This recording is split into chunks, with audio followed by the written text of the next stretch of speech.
Yo, what's good, my guy? Yo, what's good, man? Just getting some food in. Oh yeah, do your thing. I'm flipping back and forth. I'm actually watching Joey Gallo at the plate right now. All right. Yo, let me ask you a question. Yo, the last game, apparently Randle got benched in the fourth quarter, but did you see on your feed or whatever, just a bunch of trade him and RJ? Nah, just a bunch of trade Randle like fucking articles written by like the Post, Oh etc. yeah, I did. Yeah, I did. Is that true though? Did he request a trade? No, he didn't, man. It's just funny because he got dumb. Yo, I'm telling you, man, the media is toxic, man. They running with it. Yeah, man, the media is just toxic as fuck. Not the media, the fan base. They cheering. I've been in spaces where they're like talking about who's gonna be the trade partner. I'm like, are y'all going off a rumor? Nah, it's beyond them. I seen it in the Post. I seen some writer in the Post. I know. I saw it in the Post. I'm saying, but the fans have taken that as law, as that it is what it was. He asked for it. Get him the fuck out of here. Yeah, man. I mean, this shit's a plague, man. I've seen multiple articles. I'm just like, but nobody stating the source. Nobody stating that if that's true. They're just going off his body language when he got benched. But I'm like, gee, if anyone got benched, they would be pissed. Yeah. And he got benched because he's been playing like shit. But I really, really like Julius. I don't like his attitude this season, and I don't like his lack of effort this season. Outside of that, if he changed his shit, I know Julius is a great piece, man, but can he change his mindset? Because when he plays free, like he did last year, with no, not really thinking too much about his game, just playing his game, I think he's a much better player. But I think he's disappointed. I think, he's disappointed in how their season is. The chemistry was kind of off given the Kemba. I think he got more comfortable with Fournier, but I don't think he ever was comfortable with how the movement was with Kemba and the defensive holes. That's one. His game did take a little decline, but I also saw a lack of effort from Julius a lot this season in certain spots. But I think if his mind is right, if he gets himself centered, something's going on with him. Hicks, Hicks just be swinging that shit. If you get your mind right, he get his mind right, I think he'd be good. If he can just, I don't know what it is, bro. I think it could have been someone said, hey, we're going to switch the options here. We're going to lower your shots to, instead of taking 24 a game, you're going to take 10 or 12. You know what I mean? I don't know. It's all speculative. But a lot of these articles, and just too many, have come out at the same time just saying, yeah, like, okay, let's look at the possible deals. We need to move off of Randle. I'm just like, yo, y'all look crazy right now because they're fans too. So they're into this fandom of get Julius off the team. Now Julius have been very he's been different this season. I don't want to say cancer or toxic because I saw how they rallied behind him last year and was like all behind what he was doing and going on those gym trips. And I don't know if any of that is happening. I can feel that the synergy on the bench is different. I don't know what it is, but I still think Julius is valuable. Definitely valuable. I seen an article today. They talked about the Knicks are paying him under the max, and it's like they're still talking about trading him. I'm like, yo, we look crazy right now to have a guy that just got here, had an all NBA season, and next year talk about get rid of him. Yo, the rest of the free agents are looking at that, man. That's not a good look. Yeah, it's not. I don't know where everyone's getting this idea, like, fuck him after all NBA season. Just fuck him. I'm just like, yo. Our fans grab onto something. Our fans love to gravitate towards something. Wherever the voice is the loudest, that's where they sit. And they've been sitting in that all season. And it's a bad place to sit. It's a bad place to sit. It is. And I don't want to say the majority of the fans, but the majority of the fans that I hear on Knicks Twitter are totally anti-Randle. So yeah, I don't even make my comments in those spaces no more because I ain't got time to argue with people. They have to believe what they want to believe about him, and I don't think it's going to change. But my only thing with that crowd, because I think it's a small segment, but like you said, it's the loudest segment. They loud. Yeah, I feel like with them, what they fail to realize is that the other free agents, how they gonna look at you as a destination? You just shitted on this guy after 1 year, man. It don't even look good. Correct. Well, that's because their expectations of who Julius was didn't match with who Julius is. At his core, and they're seeing him as that first option. And you always hearing, "We gave him the max." No, we didn't. Yeah. I was in one space today where one guy said, Julius is talking about his that he's having family issues. You're not having family issues when the Knicks just made you generational wealth. I'm like, in my head, I'm like, what the fuck does his money has to do with what he's going through emotionally? People just he shouldn't have any pain because he's a millionaire. The Knicks paid him. I'm like, that the most people that's committing suicide are millionaires. Yeah, it's fact. I mean, the money ain't gonna really change that, but they just once again, I feel like the perception of his contract exceeds him, man. And the perception is he got a super max. That's just a perception. Correct. It's gonna be a tough game tonight. Yeah, they were saying in one article, it was saying by next season, when other guys re-sign, Julius is gonna be like only like the number 50th highest paid player. Like he's not even like top paid like that. Yeah. I mean, but that's because we have a lot of GMs on Twitter. Yeah, I hear you on that. We got hundreds of GMs on Twitter, man, every day, and sometimes people make sense, and sometimes majority of the time they make no sense at all because they go after these phantom fantasy players. Oh, we gonna get Zion, Javante Murray. I'm like, how? Y'all need to start talking about realistic trade partners. These wishes ain't gonna make it. That's why I can't take y'all seriously. Everybody we all have a wish list, but we have to really start looking at the players that are truly available. And out of that crop, does it make sense for us to make moves? Mm-hmm. I've seen one person use the ESPN simulator. They screenshot it. They put 2 first-round picks, Quickley, Julius Randle, and another guy for Donovan Mitchell and like another bench player. I was like, bro, that's not the price, man. The price is like 5 first-round picks, man, or equivalent. Yeah, but Donovan Mitchell, yeah, like they're not gonna want Randle. They're gonna want RJ instead, man. Correct. I don't know how people think. Like, I don't know, man. It's crazy. Yeah, I know. As far as a wish list, I think any competent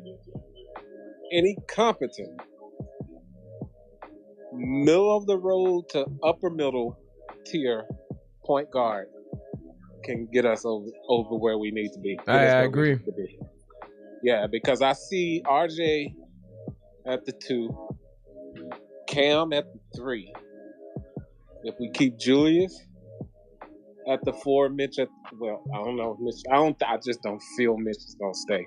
I think Mitch has been underpaid for so long that whoever throws him that bag, he's going, and you can't blame him. I mean, hey, I wouldn't blame him either. He's not a $2 million player. No, $2 million. They didn't even pay him $2 million. He's been getting paid like 1 point something for all this time. Yeah, that's crazy, bro. And I don't know if he have any side deals or endorsements or anything. I don't think so. Nah, I don't think so. And like I said last summer, just seeing them opt in. He got a bonus. He got $1 million bonus last year. Making it to the playoffs. Yeah, I know, but I don't know, man. They opted into his deal. They paid Nerlens Noel, and then they drafted Sims. So I'm just like, they lost all their leverage last season. They did, but you can't blame them fully. You can't blame them fully because he's been so stagnant since he's been here. You know what I mean? He's been such a development project that the year that he's finally healthy and playing well is actually the year you didn't option him prior. So it was a gamble. Let's see what happens in the offseason. Let's see if they willing to say, you know what, Mitch, you showed us at the last stretch of the season that you're someone we can invest in. And here we go. Here's our best offer for you. And you can stay where you know the system, where you know we're going to be writing more offense for you. You know what I mean? That's a problem right there. The system, because remember his uncle got on Twitter and started bitching about his role on Thibs' offense. Correct. So that might not even be a selling point for them. Well, let's see. I don't know, but yeah, I kind of think we're gonna lose him though. He's gonna get somewhere. He might get to Charlotte. Everybody's saying Charlotte might be the destination. If he get there with a point guard like LaMelo,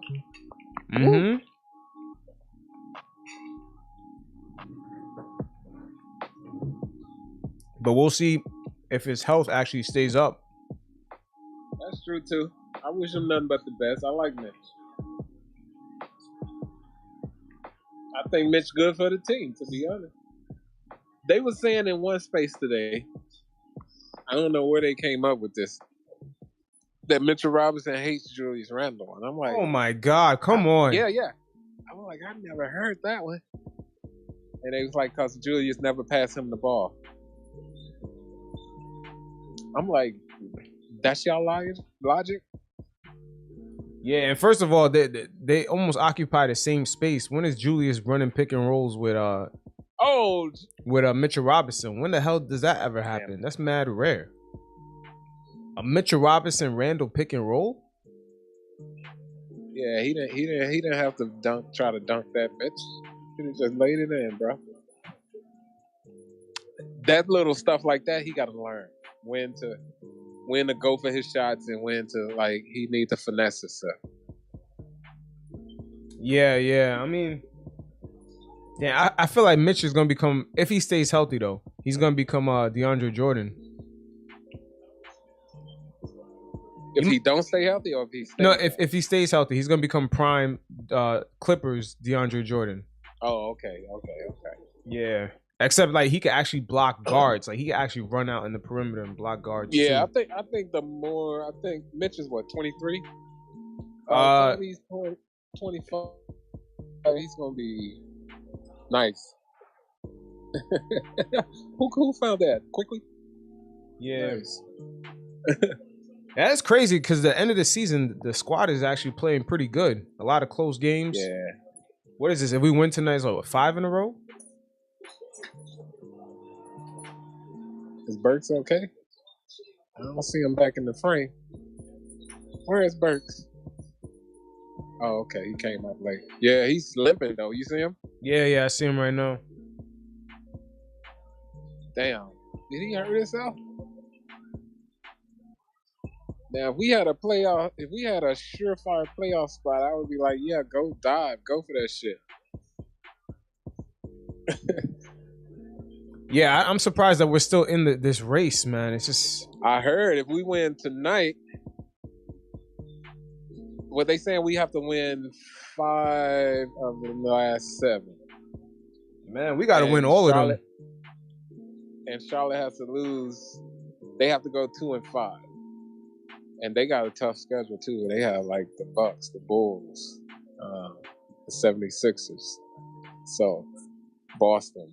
All their last few games are all tough. And ours are pretty cheesy. I think we only have the Nets. That's big. Yeah, but the Hawks, I don't know. Even that play-in is deadly, man. It's just Hawks, Brooklyn, and I think the Cavs. It's like deadly as fuck.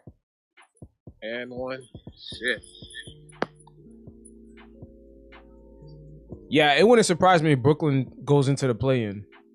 They lost to the Hornets I the other think day. they are going to. I think they hold the 9th spot, right? Nah, they hold the 8th spot now. 8th spot, yeah, it's 7, 8, 9, 10. So yeah, I can't see them. Who's above them? Cleveland. Yeah, the Cavs. The Cavs are above them. Yeah, I can't see them going. I can't see them going. Man, the Cavs are a few games ahead of them too. Yeah. So yeah, they definitely gonna be in the play-in. Yeah, the Knicks got to be damn well near perfect going forward, and we need the Hawks and they said the Knicks Hornets need to be 6-1 in the last 7. I think that's what I saw. To even have a chance, but they need help too. They need the Hornets to falter, and we own the tiebreaker over the Hawks, and if we win tonight, we'll own the tiebreaker over them. Oh, that's good. Yeah, because Brooklyn lost their tiebreaker to Charlotte. Wow, that's crazy. Yeah, that's another thing. I don't follow the Nets at all. I don't even look at their box scores. I don't even when I'm checking NBA scores, I even scroll past the Nets. That's how toxic I am towards them, bro.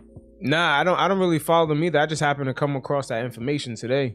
I was like, damn, they lost a tiebreaker to the Hornets. Like, fuck.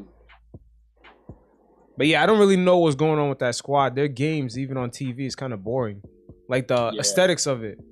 Like when you watch a Knicks game, talk about the Brooklyn Nets. When you watch a Knicks game, that shit looks like something. It looks like a production. When you watch the Nets game, I don't know, man. That shit kind of look like you're watching a Charlotte Hornet game.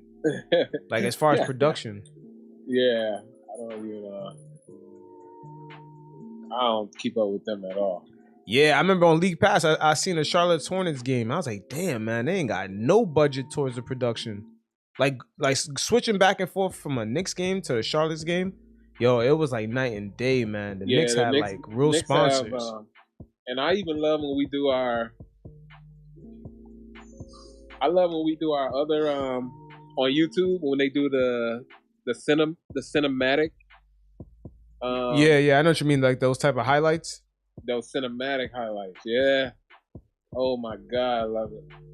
Yo, it's crazy because even though most of these NBA teams are rich, not all of them got that budget, man, to put on a production during these games. A lot of them don't. The Knicks are.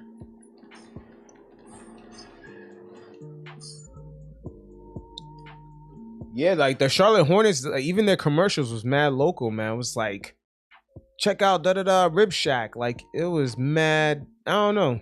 It's really local, man. And they don't really have sponsors like that because they keep showing the crowd dancing. Yeah. Instead of putting ads. The league that I buy their passes to is MLB.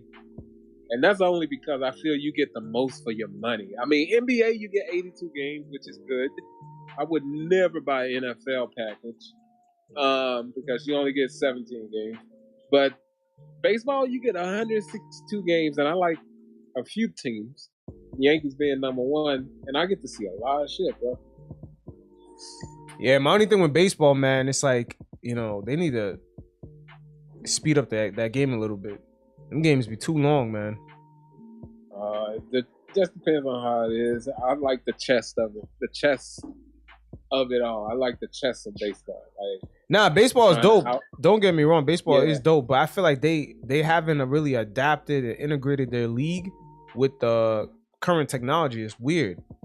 It's almost like the NBA did it, the NFL does it, but baseball is like... Yeah, they about to with this electronic strike calling. I mean, I'm okay with it. But I remember there was umps be lose. They mess up a lot of calls in the most crucial moment. Nah, I mean I agree with that, but I feel like baseball they used to be relevant. Like their players used to be on like magazines front covers that don't really involve baseball. You know what I mean? Yeah, like the maybe steroid era kind of messed them up, but they trying to remarket the game around their young stars like Tatis and Yeah, Judge. but I remember not too long ago I heard about like they were complaining about the young guys celebrating. I'm like, yo, let them celebrate. Correct. That's the type of shit that'll bring y'all to more relevance. They was like they want them to hit a home run and stay quiet. Yeah, nah, they don't do that. I mean, they not San Diego either. That's the team that everybody loves because of their fire. Yeah, man, they're gonna have to get rid of like the Carney music. They're gonna have to get a little bit more upgraded, bro. There's just nothing wrong with it. But baseball, it's a popping sport, but they need to make it an atmosphere, man. The atmosphere is just too grandpa-ish at times. They definitely have to change it. They trying to stay too traditional. Yeah, I know they always talk about hanging on to the past, but damn, man, it's like once everybody gets a cell phone and social media and everything, it's like they never upgraded. It's almost like they stayed on the flip phone. The whole world progressed and baseball stayed with the flip phone on some Jerry Jones shit. Jerry Jones. Like even though he's an old man, it still looked crazy that he had that phone. You know what I'm saying? It's like, damn, man, you that stubborn? Even the homeless dude got a smartphone. How you got a flip phone? He had to pay for that fucking stadium, bro. Yeah. Bro, I feel you. But yo, he just looked mad stubborn just to stay in the old way. That's how baseball is like. They're literally Jerry Jones with the flip phone. Yeah, it's only going to take one team to modernize themselves. Then everybody else will fall in line. It's just only going to take one team.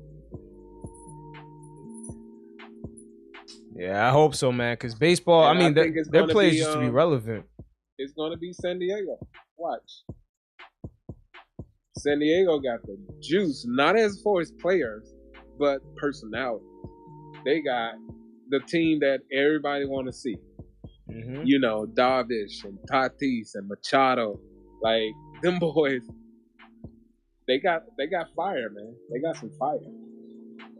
Nah, but I mean, like when I say like, integrated, I mean like look how even the NBA, like when rappers like rap, even their bars have NBA player references. Correct. Baseball used to be like that too, but like nobody's even referencing them no more. I'm like, damn. Yeah. Dudes just kind of fell off the map. Not like they used to.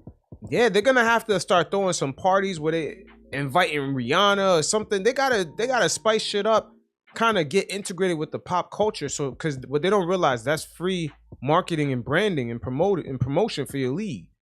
You know what I'm saying? Like, especially the NBA, they do it the best out of all the leagues. They got their players integrated with everything. Yeah, NBA is definitely, I think, number one. NFL is number two, and it's only because you can't really see the players' faces. You know, you kind of have to get used to their names. But the NBA, you on full display. And then the NFL is trying to stop certain shit, like no dancing and then you know. Yeah, see, finding people for bullshit. That's that baseball shit, you know. That's them. Like they don't understand that shit's needed today. That's that good old boy shit. Yeah, so it's different. It's different. That's the owner. Basketball is a little bit more modern. Even the NBA, they need to start relaxing with some of these calls and let some of these guys show some emotion. Yeah, you're right. But they're already very integrated with the pop culture world, which promotes the league basically for free. You know what I mean? But baseball, man, I don't know. You can even look back at Derrick Jeter. Even Derrick Jeter was doing shit that was beyond baseball, getting front covers of magazines, or like if there was like a high end like fashion party, something, Jeter was there. And they don't understand, like, he represents baseball. Like, you guys get promoted. Like, I don't know why that league is just not integrated with that. That shit is so crazy. And the baseball players be having more money than the NBA players. Yeah, basically, they get paid, though. Yo, it's almost like they get paid just to chill and chew tobacco quietly while the NBA players are chilling and going to the Vogue party. It's like, damn.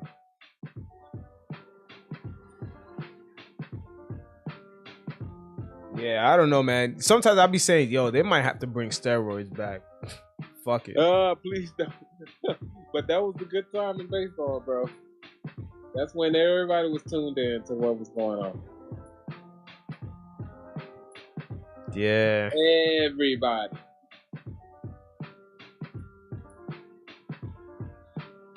Yo, it's so crazy. I'm looking at someone's they posted a picture of a book that says the New York Knicks 2011-2012 yearbook. I didn't even know the Knicks had a yearbook that they were giving out. A yearbook? Yeah, he got a whole yearbook of that Melo Knicks. Oh, yeah. That one good year. 2012, yeah. 2012-2013 season. Yeah, matter of fact, his yearbook is the one before it, but I just didn't even know they even had yearbooks. That was so magical, bro. I just knew we was gonna make some moves. Roy fucking Hibbert.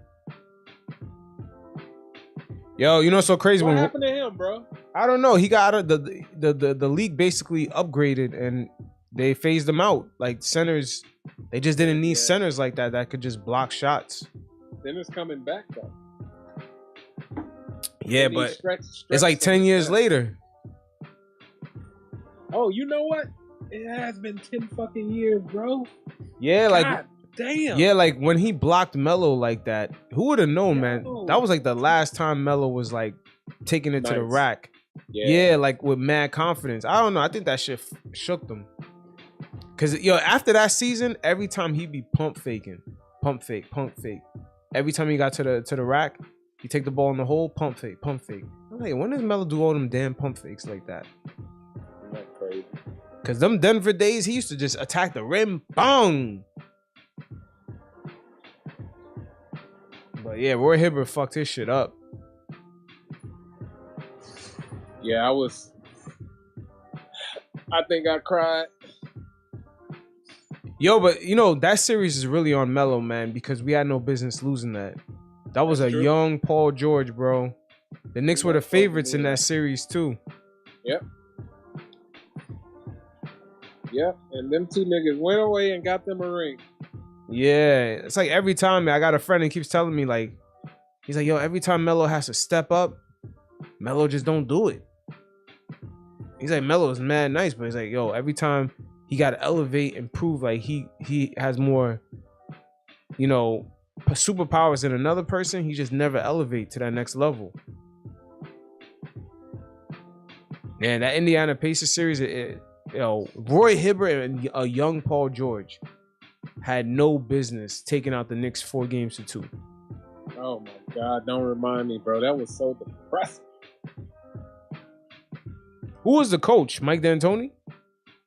Who? The Knicks? Yeah, who was the coach of that season? Mike Woodson. You sure it wasn't D'Antoni? It was Mike Woodson. The year they went to the second round?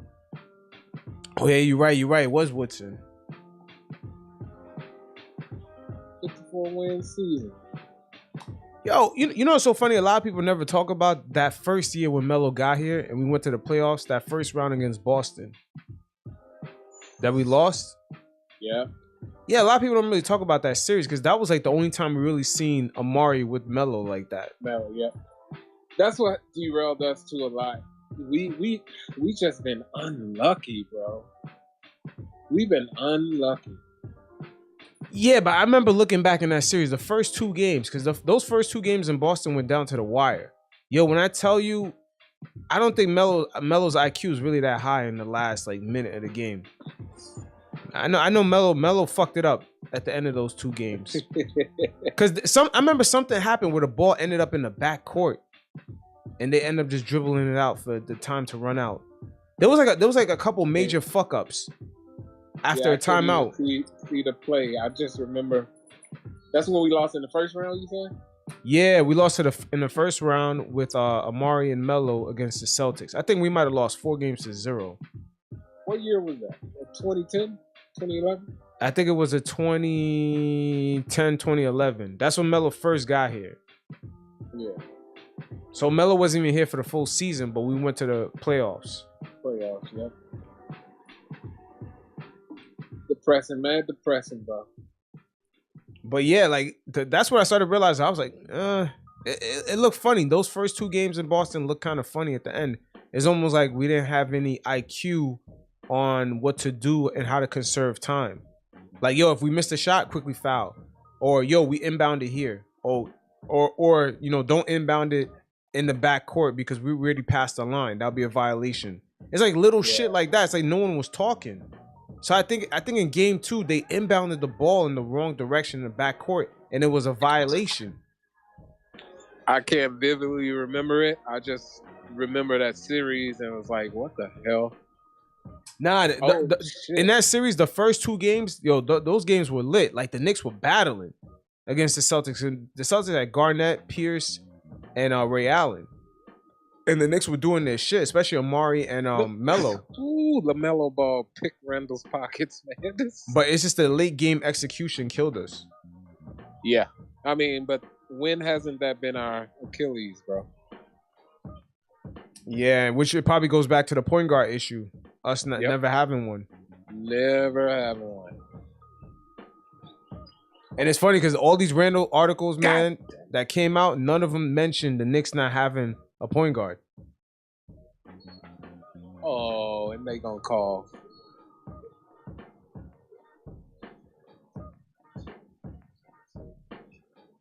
Yo, what's your opinion of Evan this season? He's been like up Evan's and down. Been a killer, bro. I mean, he's a shooter. Shooter have slumps. Now everybody getting on his defense. He's never been a defensive mind, but I think Evan's effort is what I like. Like he's not the quickest. He's not always keeping his feet in the right positions to make stops and things like that. His men are always beating him off the dribble and stuff. But Evan plays hard, and I can't do nothing but applaud that, bro. And I don't take much out of his shooting. Shooters shoot, and shooters are hot and cold. But as far as his defense, what you can really oh shit, Buccaneers just released that Bruce Arians is retiring. Who's that? Their coach? Yeah. So what the fuck? Did Tom Brady go back for him, or because he? What the hell? Yo, if he retires, Tom Brady's gonna choose the coach, and then they're gonna get AB back. That's what I was just about to say. Yeah. Yo, my man Antonio Brown, yo, I swear to God, yo, when you rich, people ignore that when you have a mental disability sometimes. Yeah, like, he got some issues, but Tony man, know what he doing. Tony don't know what he doing. He's almost like one of them kids in elementary school that's mad athletic, but he's kind of slow. But nobody says nothing because they want him on their team. That's AB. I think AB be clowning y'all, bro. I mean, he got some issues, but he be clowning people, bro. Yeah, there's like a video of him saying, "Yo, it's crazy as hell." Yo, there's a video of him saying, meeting some guy. He's like, "Yo, Pitbull, I love your music, man," and it wasn't even Pitbull. And Pitbull fucking tweeted, "Yeah, man." He actually retweeted the video. He's like, "Yeah, man, thank you, but that's not me."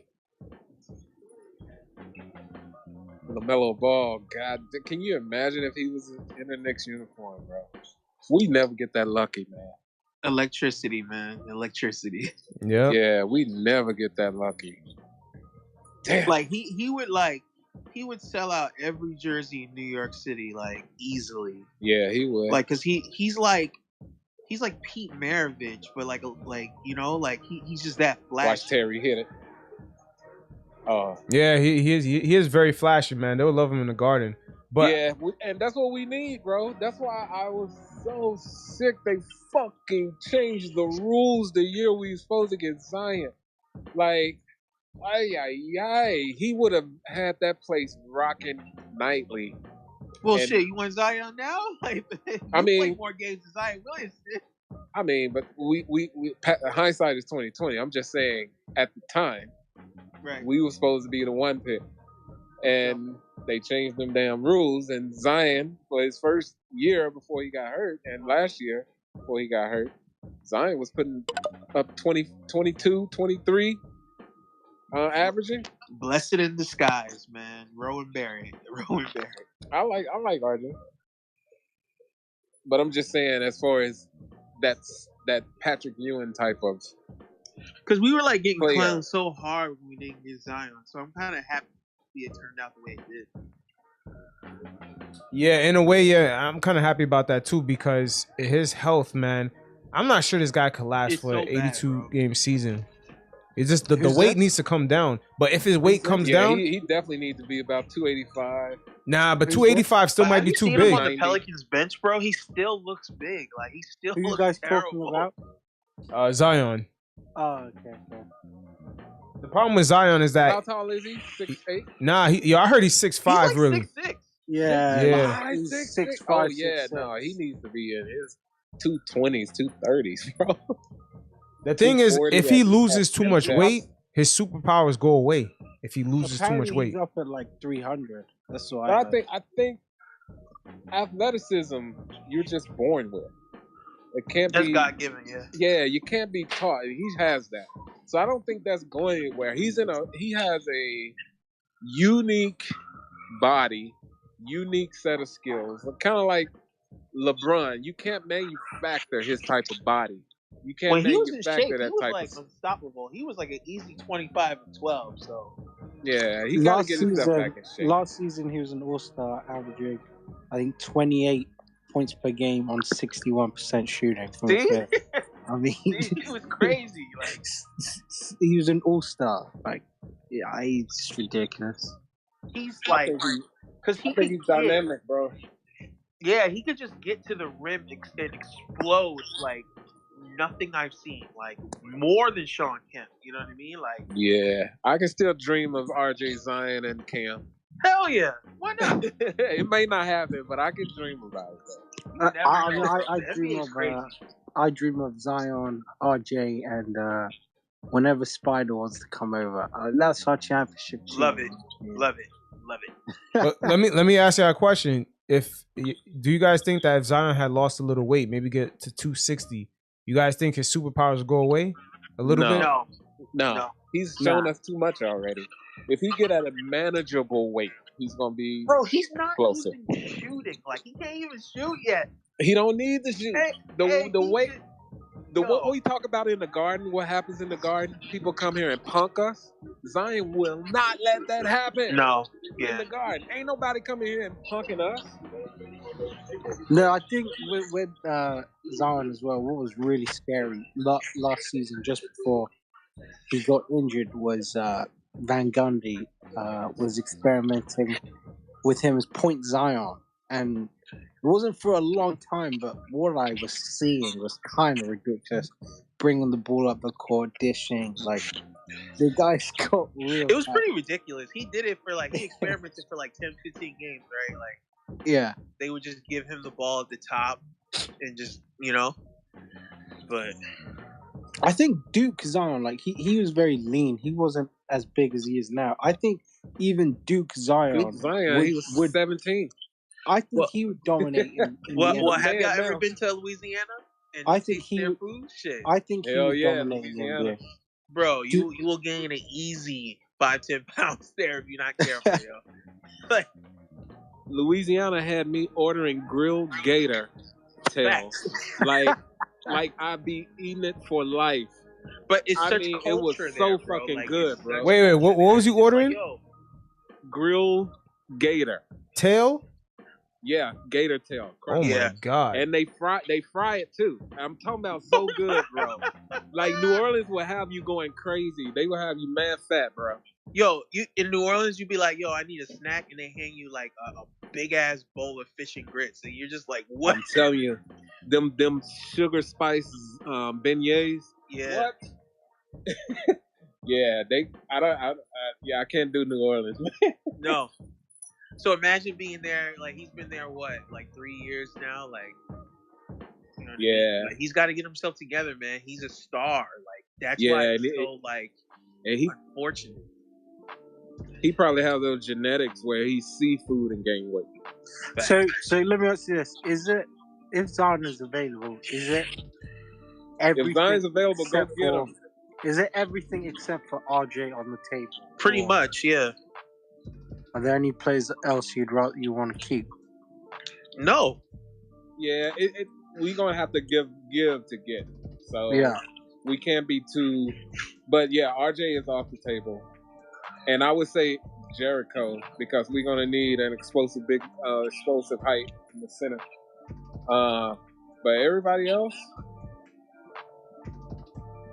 yep, they up to grab. It's good with me. I mean, I have no qualms about that. No, like, but the health is just such. Yeah. You know, it's just like.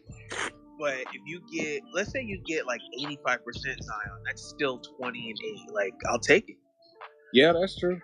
But I still want us to solve our point guard shit first. Right.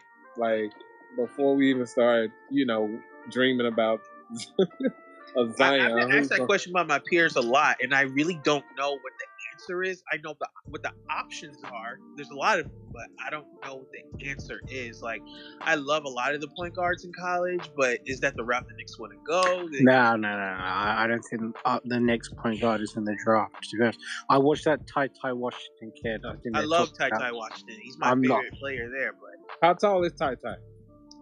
He's shorter, right? He's like 6'2", 6'3".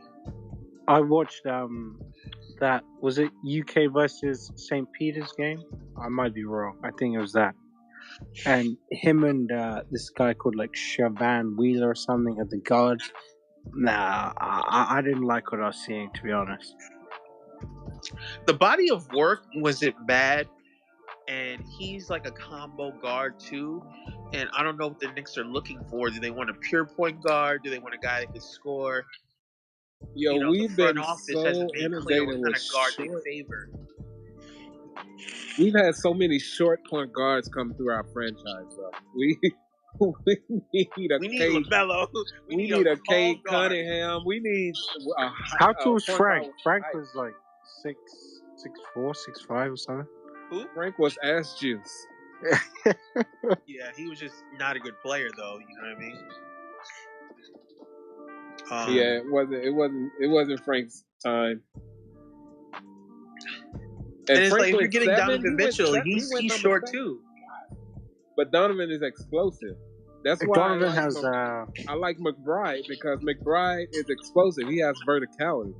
Yeah, Donovan also has like a 6'9" wingspan as well. It's the same with Quickley. Like Quickley's like 6'2", 6'3", but he's got like a 6'9" wingspan. So like he's like 180, right? Like yeah. He's like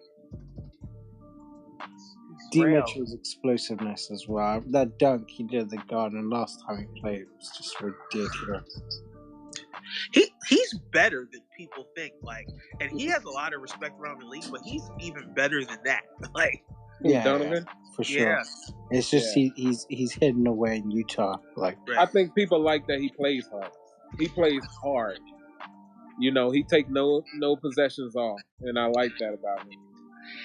His game is unique in a way where he's a high value 3-point shooter, but he makes a lot of them.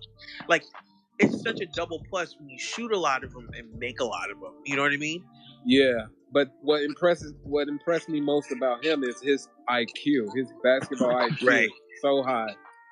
As plays, who do you think's better, Spider or Booker? Who? Booker or Mitchell? Personally, I like Spider's game. But sure. That's hard. I don't know. I'm probably neutral. Well. Booker's a sniper. He's more of a sniper to me. Yeah. I think he needs shots to be effective. Yeah, he needs the ball. Who, but Booker? Both of them do, but like, I think Booker's better off ball. Because Booker plays with CP3. Yeah, Booker's much better off ball. Yeah, I think like Booker, if you set strong screens, get him off those pin downs and stuff like that, he's really good. Yeah, I think whenever Spider plays it is the Spider show. Like, he just dominates. When he takes over, I mean, he dominates the ball. Yeah, and this might be the Suns' year too. They're just looking really good, man. It's like a full-on attack with Donovan Mitchell. Like, he scores in bunches. Like, he can have 2 points, and then he has 18 in 5 minutes. Like. Oh, it's like, and him in the Garden, like, I know he'd so badly love playing in New York. Like, he's made for it. Like he's just made for it. Well, yeah, I mean, like, you know, he grew up in like right outside the city. You know, some of my friends know his dad. Yeah, he grew up in Westchester, right? Right. You know, like he's a diehard Mets fan. Like he's New York through and through. I think his dad works for the Mets or something. Yeah. So it's just like he's just perfect for the city. Like, you know what I mean? And it seems like he's the type of guy. Place like, you know, if he got criticism, he would take it in stride. You know what I mean? Yeah, absolutely. I mean, he knows how the New York media is. I mean, I'm sure his dad tells him all the time because of the Mets. Right. But I would love Mitchell, but what's his situation? Is he? Well, he's signed through. So yeah, he's got 3 more years. Yeah. Right. So why are we all of a sudden talking about Mitchell all the time? I hear his name a lot. Only because Knicks fans of the problem with yeah, it's delusional. Knicks fans. I just can't help it, to be honest. Yeah, but it's the problems too between him and Rudy Gobert. So Knicks fans kind of took that situation, was like, you know, it was like, I don't if you having issues over there, you know. Yo, I'm gonna share something with y'all. I don't share a lot, but so I'm an HR professional, right? And in 2020, I applied for Mercedes-Benz to be their head of HR. That's good. And look, they called me a couple of weeks ago to come in for an interview. And I'm like, damn, from 2020. So I said, you know what? I'm not looking to leave my job right now. I'm gonna go ahead and entertain them though. So I went through about 4 interviews, man. They called me today and offered me a sweet ass job. Congrats, I'm like, man. No. I'm like, should I take it? Now I'm in a conundrum, nigga. Like, whoa. Like, I mean, sweet. And you know what sweetness? The car. Yeah, so I mean, sweet means pay, incentives, I'm distance, like, all that. I'm like, oh my God. So now I'm like in a huge conundrum. My mama was like, she said a good analogy, like, never leave a set table to dine at something she said. It was some type of parable, but it made me think, like, I get what she's saying, because I've been in my company in like 12 years. So no, but for real, though, congrats. Like, it is also a sort of not an amazing situation, but a good situation to have where it's a good problem. So congrats, bro. I appreciate it. In a lot of cases, we gotta grow, though. You know what I mean? Like, that's true. So I mean, it's a win. I mean, I'm on a VP track. I'm on a VP track at my job, but if I leave and go to Mercedes-Benz, it'll be kind of like I'll be at a top position, but still kind of like proving myself. Yeah. Right. Where my company currently knows me in and out. They know how I think. They know what I do. They see my work. They know my work. You know what I mean? Sure. It's one of those things. Well, it's like Donovan Mitchell, right? He's averaging 26 a game in Utah. And they make the playoffs, get bounced out in the first round. It's time to do something else, right? You know what I'm saying? Like, You're right. I mean, you know what I'm saying? You probably getting, Chinese league numbers at your job. You know what I'm saying? So you probably, getting buckets over there. But sometimes, in my opinion, you want to win the championship, right? You want to win. So you might be right, bro. I mean, you might be right. It's like it's like when the one and dones and stuff. You could stay another year and hold your game, but they trying to give you $40 million off rip in the NBA. I know. You know what I mean? And trust me, they're not gonna wait. They're giving me 10 days to make a decision.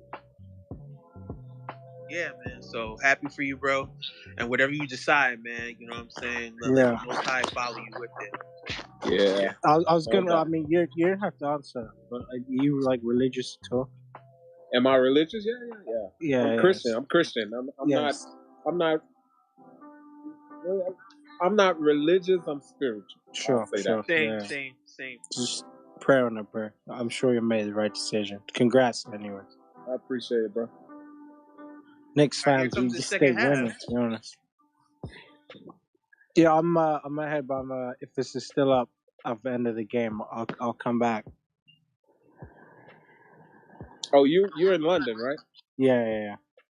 What's the weather like over there right now? Y'all cold? Raining? The sun's coming out a little bit, like end of this month. There, right? I keep forgetting y'all. Y'all what? 6 hours? 8 hours ahead?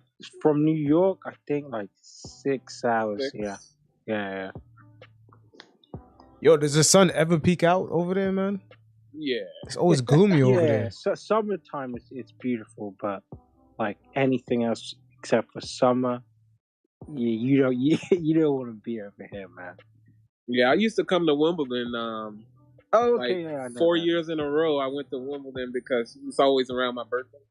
Oh, and I'm a diehard tennis fan player. That's gotta be dope, yo. Yeah, and it'd be hot as fuck over there. Yeah, bro. crazy summertime. Summertime, the weather is crazy. It is ridiculous. It will rain on you though. Yeah. Yeah. I've been to New York. Oh wow, Julius actually passed RJ the ball? I've been to New York once. Come on, man. You're ODing right now. Y'all not looking hard enough. He's always passing RJ. Nah, I'm just joking, but nah, because the Randle hate is real. So funny, like, you know what I mean? Like, Julius get a lot of shit, bro. Like, I want to know where these articles come from. If Julius hadn't said this, where are all these articles coming from that's talking about they came out crazy with the articles. Yeah, man. I'm telling you, we got to watch out for that, man. We can't fall for that shit. Yeah, they trying to create ascension and stuff. No, it's true. Also, like, Knicks fans, they spend, like all the time bashing Berman. Don't believe Berman. Don't believe Berman. As soon as he comes out saying now Julius wants to trade, now everyone's saying, nah, Berman said it, bro. He's got sources. Like, yeah, I don't trust Berman at all. Yeah, I do not like that guy. Yo, I seen him one time having dinner in the city. Like, he just seems like a weird guy, like a peculiar guy. Yeah, like, he be on Knicks fan TV for years, and I just don't like his commentary. I don't like how he talks about the team because he don't talk about anything tangible. Substance, I should say. He don't talk about anything with substance. It's always something salacious. Yeah, but it's just salacious. Yeah, that is the post. Who you talking about, Mark Berman? Yeah. Yeah, he doesn't have any sources, man. Yeah, and no substance in his writing. It's always something salacious. You guys think the Julius Randle rumors are bullshit? Well, I'm thinking Julius ain't said nothing. Yeah, I'm thinking the same thing. Julius said. I think most of it's bullshit, man, just to stir up the fan base. Yep. And he know that we are fragile. Stirred up right now. Yo, honestly, that's how the media reports on the Knicks. They don't really report on the squad. They just try to find a weak point in the fans' emotion. Correct. And then they utilize that part. Oh, they hate Randle, so let's try to find some shit. That's all they do, man. They need the clicks to run the ads or whatever. Of the public is the Knicks are trash. The Knicks suck. The Knicks all can't get it right. Do y'all know if Tom Thibodeau was asked about it though? Yeah, he was asked before the game. He kind of just dodged the question. I forgot what he said. That's the shit for me. It's just like I'd rather people just refute the report than just not say anything because you start a fire where there's smoke. You know what I mean? Correct. Yeah, that's what I thought was weird. Is if he could have gave like a politically correct answer and been like, "No, I haven't heard anything about that. That's just fake reporting." But he kind of just dodged the question, which I thought was strange. Is that the reason it looked like Julius playing kind of hard tonight? Maybe for other teams. I mean, because let's say it's true. Right? Like, if it's true, you don't want to start this and then drag your feet the last 8 games of the season. You know what I mean? Bro, he just re-signed with the squad, man. He's here. I don't know what the fuck is the rush to get a guy out. I mean, how the hell we gonna recruit other free agents when we say, yo, we had a guy who had an all NBA season, and by the time it hit the next year, we fucking hate him.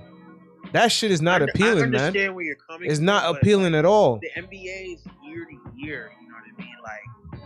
Like, it's cool to look back and be like, okay, he had a great season. Well, this year, he's 5 points worse. The 3-point percentage is 11 percentage points worse. $200K in fines. Like, it's unsatisfactory for the standard you set for yourself. And he got paid and then followed it up with this. Like, all we're asking him is to repeat that. You know what I mean? All I kind of want from him is I feel like he seems lazy this year. He doesn't hustle all the time. You see him like walking back on defense. Right. His body language is bad. It's just like correct. I said if he changed his attitude and effort, I would love him on this team. If he changed his attitude and his effort, those are the only two things wrong with Julius. His body language is so bad. Rebounds, it's not none of that. Just your mental makeup. Just you know what I'm saying? Just get that in order. Like, did y'all would embrace you? Did y'all see after last game when we won, he stormed off the court and kind of just chucked the ball. Like, he was pissed because he played bad, which I get you're pissed, but you got to be a leader there. You know, you're supposed to be the best player. Do that in the locker room. Don't do that for everyone to see. Yeah, right? That's why fans get pissed at him. Yeah, that right there is a bad look. But, yeah, he definitely did get benched in the fourth quarter, but he got to have more composure than that. Yeah, his composure. He has a lack of composure. But I don't think other teams, their media members are writing articles to get him out of here the next day. It seems like this shit only happens out here. Yeah, like that's definitely not happening to the Hornets. Yeah. Like if Miles Bridges just throws the ball up the court, I don't think it's front page news. You know what I mean? The only other team like that probably is the Lakers. Yeah. But this has been repetitive maybe behavior. The Bulls, maybe, but other than that, no. I feel like the Bulls are a little more forgiving now. Yeah. That positive guy from last year, where is he? Well, he was grumpy last year too. He was just playing a lot better. He wasn't as grumpy. You know, like he had a demeanor last year, like, and you know what? It really started in the Hawks series where they were double teaming him, and he wasn't really like taking heed to what they were doing to him. And then you saw the lollygagness there, and it kind of spilled over. That's just my opinion, bro. It didn't because you didn't see it before that Hawks series. I think you're right. But he started this season playing well, very well. And then he kind of just lost the crowd, and then once he lost the crowd, he just kind of decided if my shots aren't falling, I'm just not going to hustle back on D. I don't really care. I don't think he lost the crowd. Losing lost the crowd, and he added to it by his attitude. And his That's effort. true. Good point.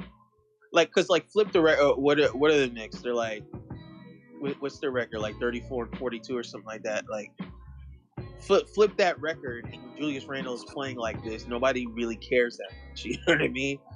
True. Correct.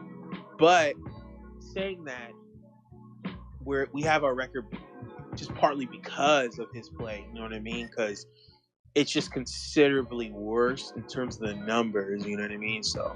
I think he's also trying to figure out his role in the offense a little bit now, it seems like, because RJ's taken such a big step forward. Right. Where now they're kind of 1A, 1B, rather than last year he was the number one alpha 100%. Now RJ's probably as effective as, or controls the offense as much as he does. I think it kind of makes him he doesn't know what to do sometimes. I think if people can let go of who's controlling the offense and think about playing winning basketball, we'd be so much better. I think him and RJ can be a tandem people will fear. Yeah, I mean, if they could get together, you know what I mean, and talk as men, and you know, and really air out the differences that they potentially what differences? Have. I mean, like not like it's not like spiteful, but I think like we created. They haven't come out and said anything. We're creating that difference. No, what I mean is just like you see it on the court, like. They look at each other sometimes and they don't know what to do. So it's not spiteful. It's more or less like, okay. Oh, okay. I get what you're saying. Like Tatum and Brown had to do. Right. Like Tatum and Brown, like when they first started to ascend, they're, you know what I'm saying? I'm talking about right this year. They said this year they had to go sit with each other and say, hey, here's what we need to do as a duo. Yeah, that's more what I mean. I think they're cool personally. You know what I mean? Okay, gotcha. You know what I mean? But sometimes I need to know where you're at or where you like the ball, stuff like that. And I think that's something they don't know yet. You know? Yeah, they're definitely trying to figure it out on the fly a little bit. They need to spend this summer together. Right. I think, what do you guys think of, I've kind of been saying this for a while, but I know it won't work all the time maybe, but putting Obi at the 4 and letting Randle run the 5 and kind of going small ball. I know I've seen it once. We've seen it once or twice. I just can't really remember, tangible results from it. But I've seen it. We've seen it a few times this year. Not a lot. In Not spurts, a lot. it's okay. Like they're very offensively oriented. Like they run a lot when they do that. Yeah, and I like that because Obi's, every time a ball goes up, he's sprinting for a fast break, which I love. Right. And it opened up the floor a lot more for Randle, too, to cook and Barrett without having a big down. Obviously, defensively, there'd be some issues, but it spaces the floor a lot better. I mean, I'd rather the 35-point quarter and take my chances with that rather than, struggle to get to 28. You know what I mean? So Right. And sometimes, it's hard. I was thinking, trying to figure out ways that RJ and Randle could do some pick and roll action, but it's hard to do pick and rolls when Mitch is standing down there on the box. You know what I mean? Yeah, and they know if the Mitch takes his man out to the 3-point line, they know he's not gonna shoot. So, yeah, exactly. So ain't no reason. So yeah, that guy gonna stay put. Hey, you guys, real quick. Real quick. What's his name? Bagley. He says sources close to him says that the Knicks have said Julius Randle and Tom Thibodeau have been sharing hotel rooms on all the road trips. Really? Yeah. But if you can't name your sources, you know they gonna ask. Julius ain't sharing no fucking hotel with Tom. I don't know. Right. Where the hell they get that from? That don't even feel right, bro. I can't picture Julius going back and sharing a room with Tom. What? 2 twin beds set up in the room. How old is Julius? He like 27. He like 25, 26, 27. Yeah. Yeah, no shot. He ain't sharing no hotel with Hell no 63-year-old white man. What are they gonna go back and watch fucking Netflix? You almost got me. I had to sit and think about that for 2 seconds. Yeah, I know. I'm just looking at that. I'm just like, he's looking at Thibs with a tank top and his long church socks. Like, I don't know. You know what it is? They probably saw them all hanging out that night with Fat Joe and came up with a scenario. Yeah. Dude, that's such the Knicks shit.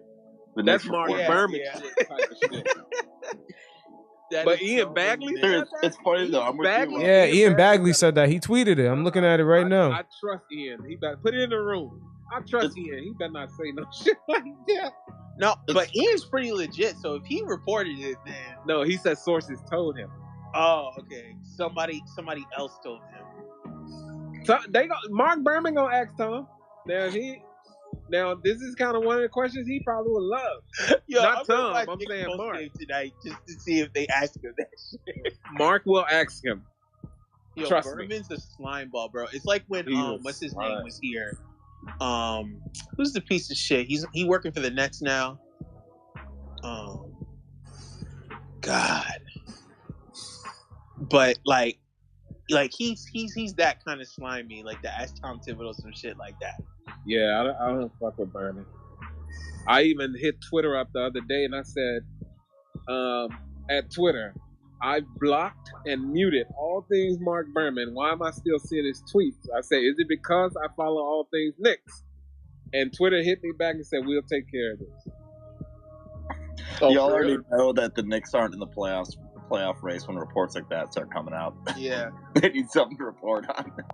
Because you eat it kind of like remember last year, like Berman's articles, how dry they were when the Knicks were winning. I don't read his stuff because I used to read his stuff and then he just ticked me off, bro. Right. Like he don't write anything of substance about our team. Nothing that you want to hear, like. Nothing that really takes you, because isn't a beat writer supposed to take you inside the inner workings of the team? You know what I mean? Well, there are good beat writers like Frank. Was it Fred? Yeah, Fred Isola or something like that. No, that's Fred what I'm Cat. See, yeah, I was not an Isola guy. I think it's Frank Isola. Yeah, I think Fred Katz is his name. Or something. Fred Katz is good. Yeah. Yeah, I read his articles. Yeah, I don't read Berman. Yeah, let's not forget, fellas. Dolan got beef with the Daily News, so there's a lot of beat writers that are salty about him revoking their passes in order for them to come into MSG.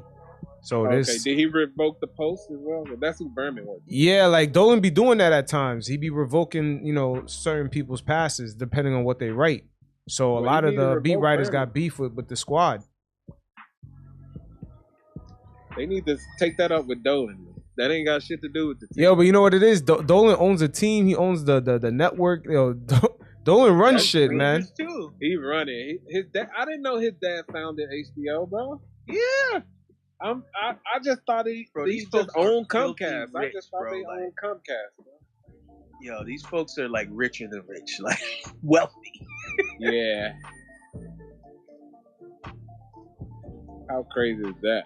We need to play a little bit better defense this quarter. Yo, but that issue with him in the Daily News is a big problem because you see even Max Kellerman talk about it in First Take because he was like, I was working somewhere and James Dolan revoked our passes. So he was going out of his way to tell Knicks fans to not be a fan of James Dolan's Knicks. That's how Max Kellerman would word it. So you could tell he got a personal vendetta with Dolan, bro. Max Kellerman hates the Knicks and Dolan.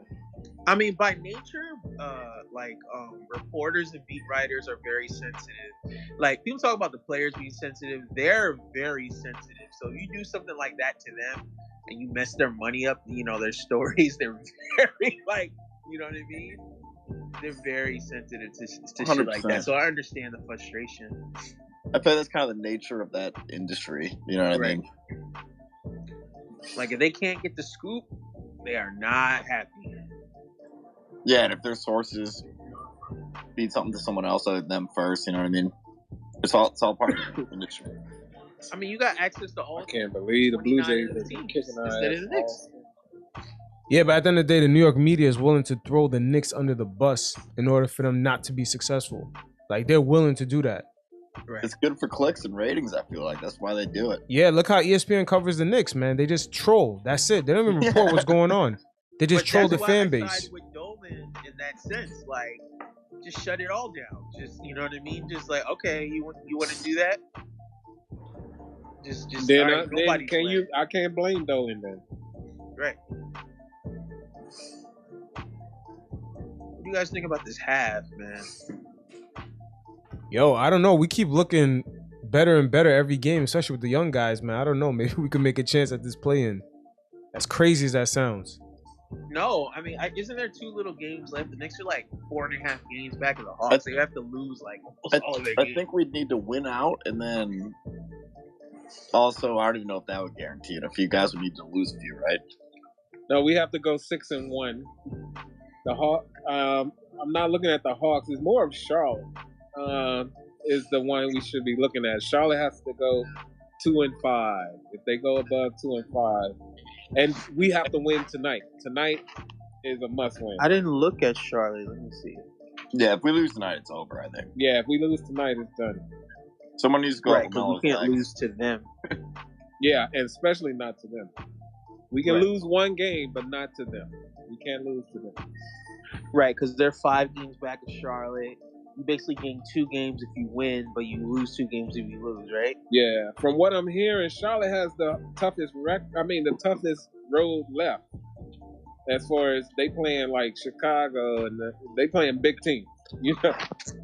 Right. There's a team that falls out always in the last like 5 or 6 games. That's true. And then you remember how Washington came on last year. Right. At the end. So, but it's up to the Knicks. If they went out, then then you just have to wait and see what the other teams do. We own the tiebreak if we win tonight. Mm-hmm. And we already have the tiebreak against the Hawks, but I think their road is pretty easy to the end. I don't know. Well, it's on topic of the Knicks, but like I look at the body of work for Fournier's season, and it's pretty good, isn't it? Like that's funny. Me and Panknick was talking about that earlier. Yeah. Evan's beautiful, awkward season, right? He was good. I thought Fournier was pretty good all season. Like His defense is not the best, but he gives effort, and I like that. He's just slow. He's a slow player, but he's gonna get beat off the dribble. But he tries, man. He tries. When Fournier is hot, he makes as far everything. as his shooting, shooters shoot. So shooters gonna go through slumps. But he's been shooting very well this season. I mean, he just hasn't shot well in the times where we really, really needed him. But he's been shooting well. Because I ask Knicks fans all the time, like, okay, would LeBron take 200 plus 3-pointers from him in LA? Hell yeah. Correct. Yeah, but the problem with Evan is that in the fourth quarter, he's unreliable. He's one of the worst players in the fourth quarter for the Knicks. So that's why Thibs sometimes be benching him for the whole fourth. But I just think he's be dead, dog tired, man. He's a slow player. He had to run all game. I mean, so he ain't got no legs. Force that you put like Quickley and Grimes and somebody else. I think you're okay.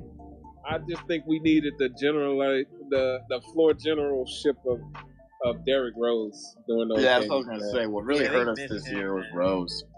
Yeah, Rose is the only true point guard we have, honestly. Yeah, and Rose just knew how to calm the squad down. Like when we needed a bucket when teams was itching closer, he knew what to do to say, okay, let me get a bucket. Let me, you know what I mean? And he could penetrate well, create for others. Like when Burke was on point, Burke can get a guy, but he's not a true point guard at all. And Quickly's learned, but I mean, Rose is the only true point guard that the Knicks have. And we couldn't hold it against Burks as much as people tried. Not at all. He's out of position. It's not his fault. Did you see last game when he was off ball? He cooked. Yeah, Rose. Burks is definitely a 2 guard. He's not a 1. He's just being forced to play 1.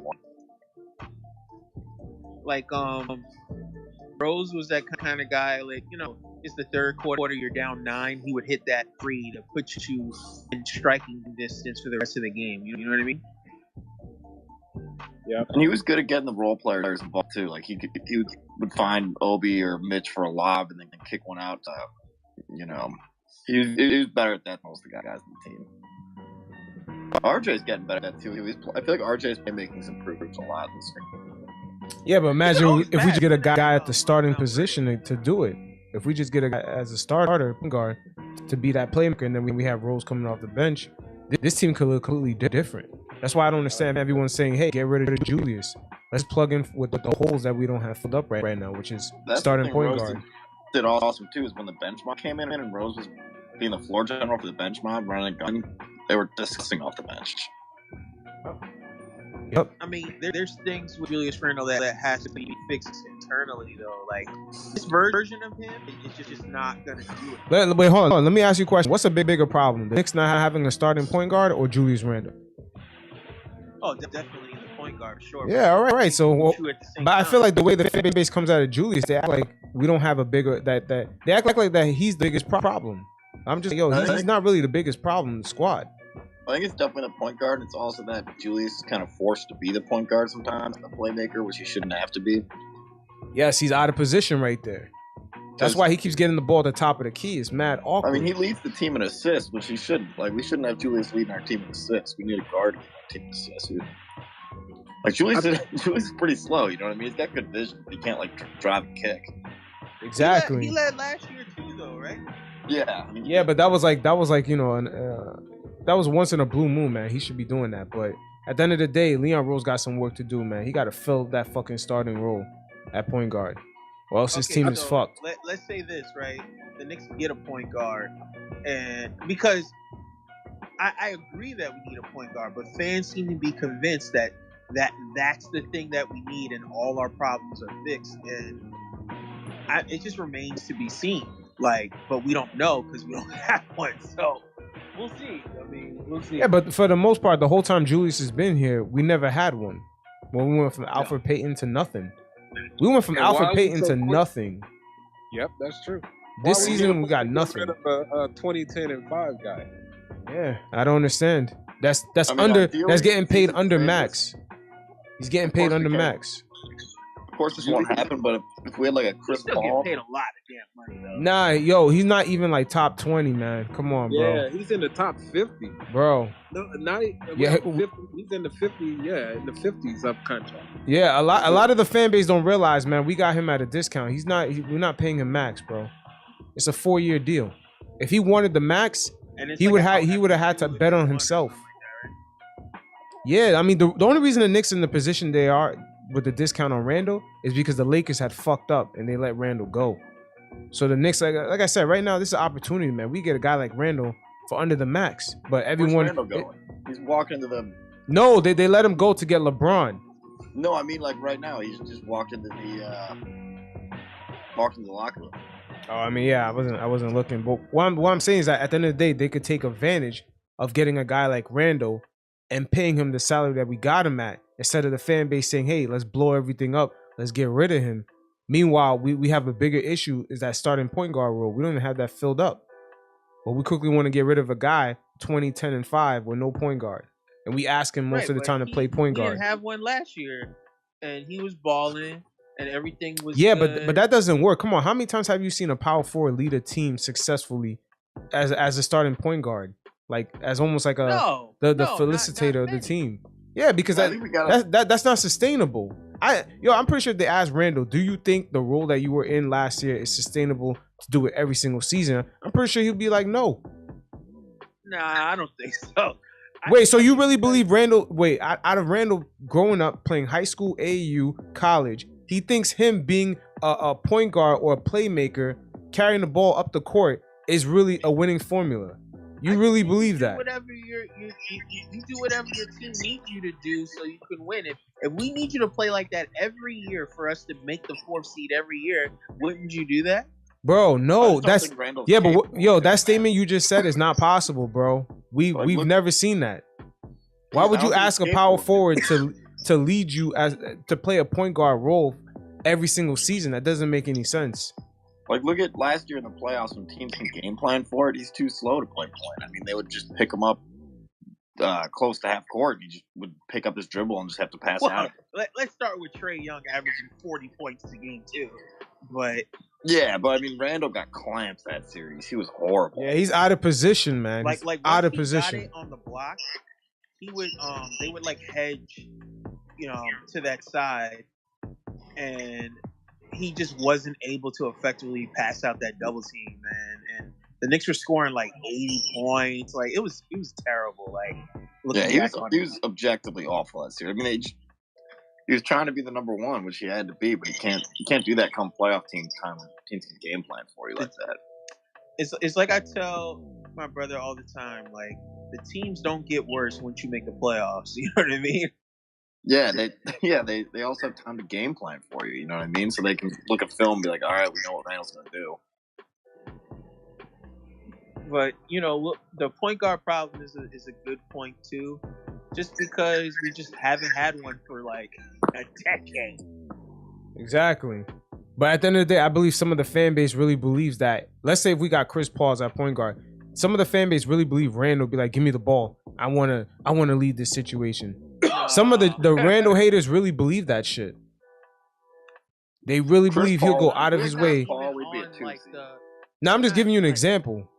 Oh, right, yeah, right. I mean, like, I'm not opposed to flipping Randle for that point guard, but if let's say he stays here, I'm not completely mad. The Knicks just need to get better all around. You know what I mean?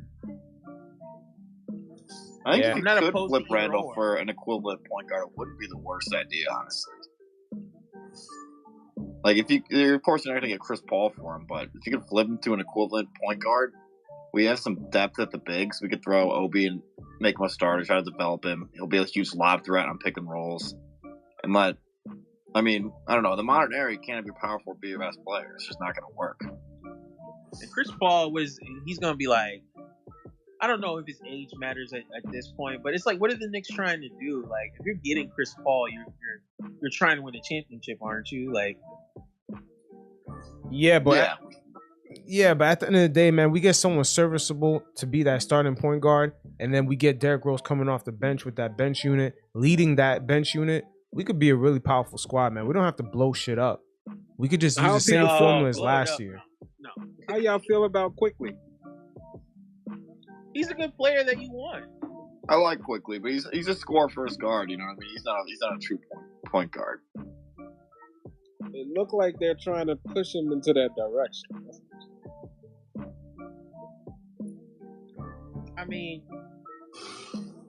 it's tough because that's a huge jump from playing, you know, an X amount of minutes. You come up, you shoot some floaters, make some threes, to now you're the man. You know what I mean? Correct. And it's a lot to put on somebody, you know. I mean, what will be his third year next year. So, yeah. I don't know that's the best idea. Just get talent in here and just let everybody else play their game. I think if RJ keeps developing, makes another jump in the offseason, it'd be huge too. Then we don't know what we look like. We need everyone back healthy so we can get a true sense of what we really look like with Cam and Quentin and Derrick. Well, I don't know if Noel will be here next year, but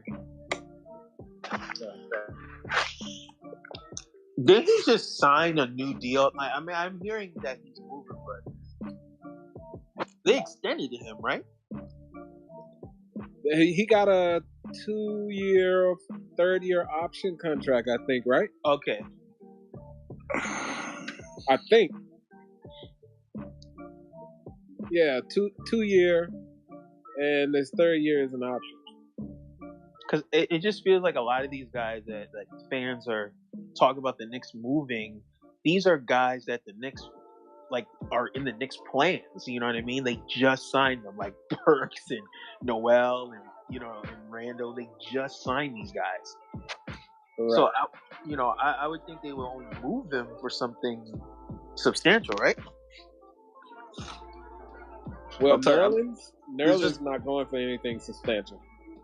Well, no, but I'm saying you just extended somebody. I mean, it's not a lot of money, so I guess it really doesn't matter. Yeah, it's $10 million, right? But so y'all who think Mitch is gone? It's like 50-50. Yeah, I think he's gone if Thibs doesn't change his role, because the way his uncle tweeted about his role, man, I don't know. What does Uncle say? His uncle said that he loves the Knicks, but he believes Mitch should get a larger role on the offensive side.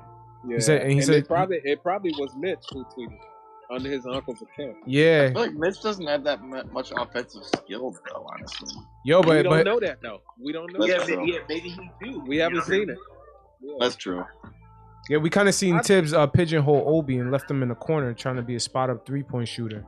So I'm a huge Obi fan because I went to University of Dayton, so I've been following Obi's whole career. Oh, nice. Oh, nice. Yeah, so I'm a huge Obi fan, and I know his skill set, in college, of course, in the NBA is going to be different, but the way they use Obi is not at all a skill set. You never see him in the pick and roll. He kind of pigeonholes into the corner three, which is not a shot. Yep, exactly. They just don't use Obi right, really.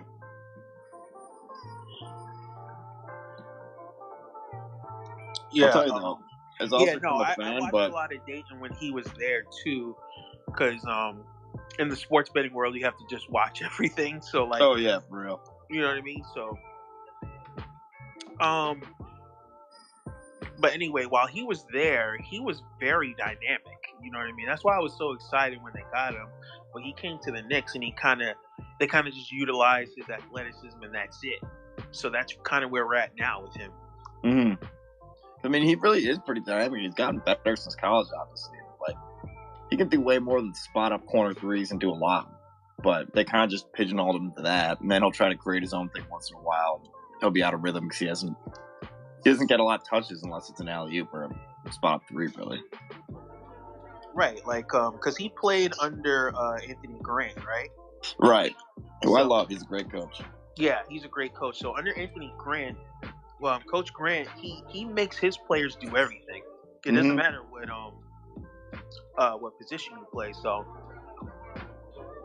I think fans screaming for Obi is a good thing because we need to see what these guys can do. You know what I mean? That's my problem with Thibs, and it obviously comes with my bias towards Obi too, but also like Quickley and a lot of young guys. Thibs' his whole career is that habit of just kind of shoving the young guys to the bench and just playing the vets all game. You know what I mean? Wait, hold on. Going back to Obi and his college coach, let me ask you a question. Did they play fast paced? Very fast paced. Yeah, they just quick. Yeah. Yeah, the reason why I asked that is because Kevin Knox had after they traded him, he did an interview with the Hawks, and he said the same thing. He was used to playing fast, but when he got to the Knicks, he ended up playing slow, and that threw him off. So I'm wondering if Obi is experiencing the same thing. Because the Knicks are last in pace in the league. Right. And Obi's a fast-paced player. I mean, and the way Anthony Grant coaches is, even in the half-court offense, is very fast. You're constantly moving. No one really has the ball for more than a dribble or two, you know what I mean? And Obi's good off ball. He moves, he cuts, and he's used to an offense that involves a lot of just swinging the ball around, cutting. And he's almost been forced to be like, man, I got to knock down this three-pointer, because if I don't, I'm just not going to get the touches that I need to get going in this game. So even recently, hitting corner threes and stuff like that. So maybe and that's I feel like that's why sometimes he looks kind of spazzy, is because he hadn't touched the ball in a while. When he gets it, he's like, oh shit, I got to make an impact now because I might not get it in the next 4 or 5 possessions. I gotta make sure I don't fuck this up. And this you even see when he shoots the 3-pointer, he kind of like looks at the ball and like, yo, I gotta make it. Yeah. He's an emotional guy, man. I like Obi's stroke though. I love the way he I think he just needs a little bit more consistency. The way he shoots is very it's a nice arc, nice shot. Got good rotation on the ball. But I agree. Yeah, he just needs to become a sniper with it, and that's just repetition. Mm-hmm. And confidence for a shooter, to me, is number one. Correct. You saw Alec Burke last game. Right. And I think Obi kind of, I feel like, struggles with his confidence sometimes. That's why you can tell. I think Thibs robs his confidence. Yeah, totally. That's why I think in some games when you can tell when he's kind of rolling and the crowd's cheering him on, he kind of goes nuts. It's because he kind of just forgets about it and just starts playing hoop. He's definitely a impact player and one that feeds off the crowd. Oh yeah, for sure. I mean, he's a New York kid. You know what I mean, and you can just see it in his eyes. Like he just wants the garden to explode. No, look at who his dad was. Look at who his dad was. Yeah, his dad was a street legend. Yeah, his dad out here is an OG, bro. His dad still is a street legend. He Dunker's the light, man. Yeah, man. They know him around these parts. I think didn't he jump over his dad in the dunk contest? Yep. Yeah, that was sick. Yeah, they look like twins, bro. Except Obi's light skin. Yeah, right. I love watching Obi play though because he's so jumpy. He's constantly like. I don't think there's anyone in the league that runs harder on a fast break. Every time a shot goes up, he's just sprinting for an alley-oop. It's kind of tricky because he's over here like 6'9", 6'10", and he moves so fast. Like, yeah, he's lightning quick for his size. In a straight line, he's not great like side to side, but in a straight line, he can fucking move. But like end to end, I remember like kind of went like mini viral on Twitter, like Obi Toppin doing suicides and shit. You know what I mean? Yeah, I remember that. Where he they miss a shot, he's running. Other end, he's running again. Yeah, he starts to suicide in games because he constantly sprints. He's the polar opposite of like what Randle does when he's kind of just like, I ran last possession. I don't know, walk up the court. Yeah, it shows. Yeah, we got to take advantage of his athleticism. We have to. His and Jericho's. Jericho's as well. I think kind of going back to having a point guard too. Like if you have a point guard with good court vision, like since we don't really have one, Obi kind of gets missed sometimes on some like cuts and lobs, back doors and stuff. We have a good point guard who can kind of unlock these young guys that can jump. It's just like we were just talking about Chris Paul, right? Like Chris Paul or Obi Toppin is like a Knicks fan's dream. Like he could just run pick and rolls with Obi, and I mean he'd be tossing them. He'd probably have 5 or 6 lobs a game from Chris Paul. Right. But could we play like that with Thibs as the coach? Because even in Minnesota, he got rid of all the young guys. Because Thibs doesn't strike me as a young guy's coach. No, I mean, Do you remember when he was coaching the Bulls? He was coaching Jimmy Butler, and he gave Butler like 8 minutes a game, wouldn't play him. Then Thibs left, and all of a sudden Butler's an all-star. Yep, and Bobby Portis too. Look how he pigeonholed Bobby Portis. He shoved Bobby Portis to the bench too. He just doesn't trust. It's like I like Taj Gibson. I mean, he's a vet, he hustles and all that, but like Taj Gibson wouldn't be in the league if Thibs wasn't coaching. Yeah, I mean, it's one of those weird paradoxes where generally the players that he's played that played for him, they like him, but they weren't at their best with him. So it's like you get a likable guy amongst the players, but they don't know for their own good that he's probably not the best guy to lead their career. You know what I mean? Right. Like, I feel like he's not the best at developing talent, kind of. Right. He's more, if you give him a team of all vets that are ready to win, he's great. But I think he's not great at like developing the young guys. Because, right, you see, like, he did that to Jimmy Butler, right? But when he coached Jimmy Butler in Minnesota, that was the first time they won in so long. Because Jimmy was already established veteran, so he was inclined to give him minutes. Yeah, and they were great together when he was on Minnesota. Right. But when he was young, he was just like, fuck this guy. He's like, coming out of Marquette, I don't know this guy. He's like, fuck him. He's been playing 5-8 minutes a game, you know? Yeah. Okay. And that's why I get frustrated with Thibs sometimes, like in his post-game press conferences, because he'll get questions like, why aren't you giving young guys like Quick or Deuce McBride, like all these guys minutes? And he goes, well, you got to earn your minutes. And then at the same time, he's so coarse about it. He's so rough and like. I feel like that's kind of bullshit, though, because I mean, he has some of the old vets he loves who will have terrible games and won't affect their minutes at all. And if someone has a great game, it still doesn't affect their minutes. Like, I feel like he just kind of has set rotations that doesn't really move. And no matter what, that's what he's going with. Yep, that's why I'm confused. Oh, yeah. My bad. Tim, my bad. That's why I'm confused about the Knicks going into the draft and getting another younger player. I'm just like, I don't think all that shit fits in with Thibs. Thibs doesn't strike me as a guy that's gonna play them. You have the number one pick. Thibs is not gonna play him. Yeah, he comes off to me as I spent all night on this game plan. I watched the film, and this is what we're gonna run. We're gonna execute this game plan, no deviations. And he has to find ways to alter his mind, get his coaches more involved. They may be seeing. I'm not saying that's not happening. It could be happening, but I would like to see. He's a defensive mind. He needs to have his offensive minded coaches really being a little bit more vocal. Or is he hearing it? Is he accepting it? I mean, we don't know. It's a mystery, but that'd be the questions Berman should be asking. That's the perfect analysis, because I think this kind of a made up example. But like, if let's say Burks was playing terrible one game, let's say, and let's say Quickley was on fire, 10 for 10 from the field, he'd still bench Quickley when it's time for him to come out. You know, like, all right, this is the time of the rotation. Quickly's out. Correct. These are the minutes I'm giving. This, I think he predict the minutes before the game even starts, and then he make adjustments depending on if anybody get injured or hurt or in foul trouble. That's why it's so predictable. When I'm watching the Knicks, I can almost call down to the minute that I know, all right, Obi's coming in. It's this point. Yeah. I'm like, a certain point, I'm like, Obi's coming out. It doesn't matter how he's playing bad or playing good. That's just like exactly what the minutes are. Well, he coaches against the other coaches. He waits till the other coach make a move and then be like, okay, let's go. Todd, your turn. Like, stop making your move off that coach. Make him adjust to you. Like, I saw a tweet. It was kind of funny. It was like, Linsanity never would have happened under Thibs because Thibs wouldn't let him play. Linsanity, Jeremy Lin would have got hot. He'd be like, nope, you're coming out. Sorry. So, Jeremy gave y'all 2 weeks and y'all still talking about it.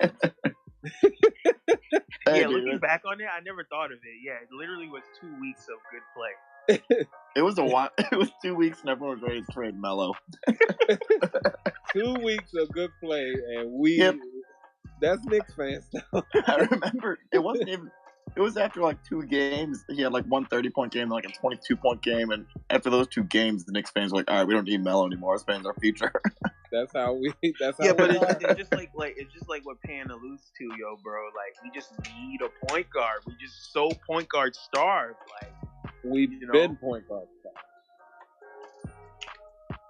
When was the last good Knicks point guard? Fucking Walt Frazier. Really Last good Knicks good point one? guard. A good It has one. to be. It has to be Starks, right? Yeah, it's probably Starks. Was he a point guard? John Starks? Yeah, wasn't he? No, he's a 2 guard, bro.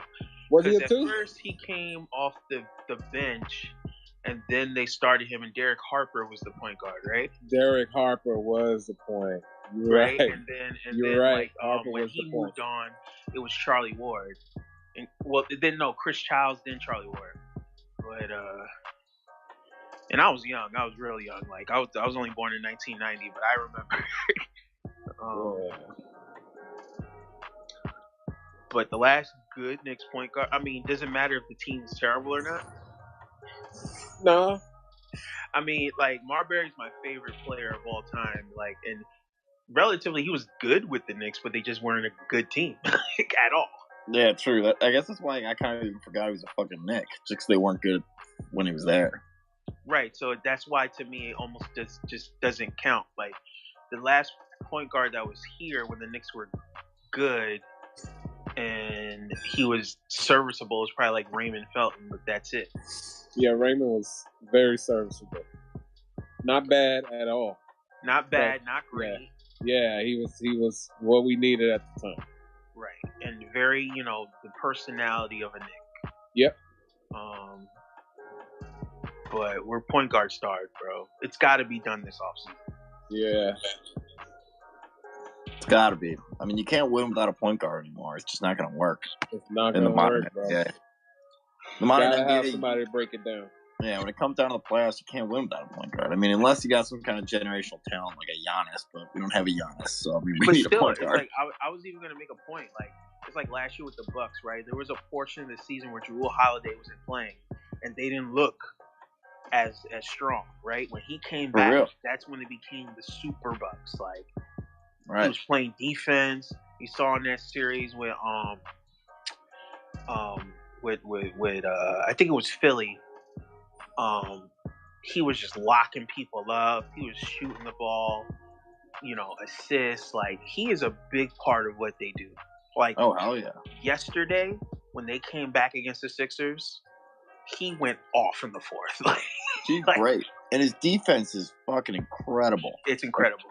Like in the NBA Finals, they had him playing heavy minutes, and he was just switching off guard. And Chris one possession, then Book the next possession. They pretty much had a game plan of whoever took the ball up, he picks up. He's like a new age version of like Joe Dumars. Like just get into you defensively, shoot the three, lead the team, guard the team's best player, and just a rock solid guard, man. He was giving Chris and Booker some trouble in the finals. This is the fattest referee I've ever seen in the league. Yeah, for sure. And he's not fat, but I'm saying he's the biggest referee I've seen in the NBA. They usually very fit, but even the old guys. Isn't there like a criteria for refs in the NBA? You got to be. They have a cardio criteria. I think they have to do that test. Right.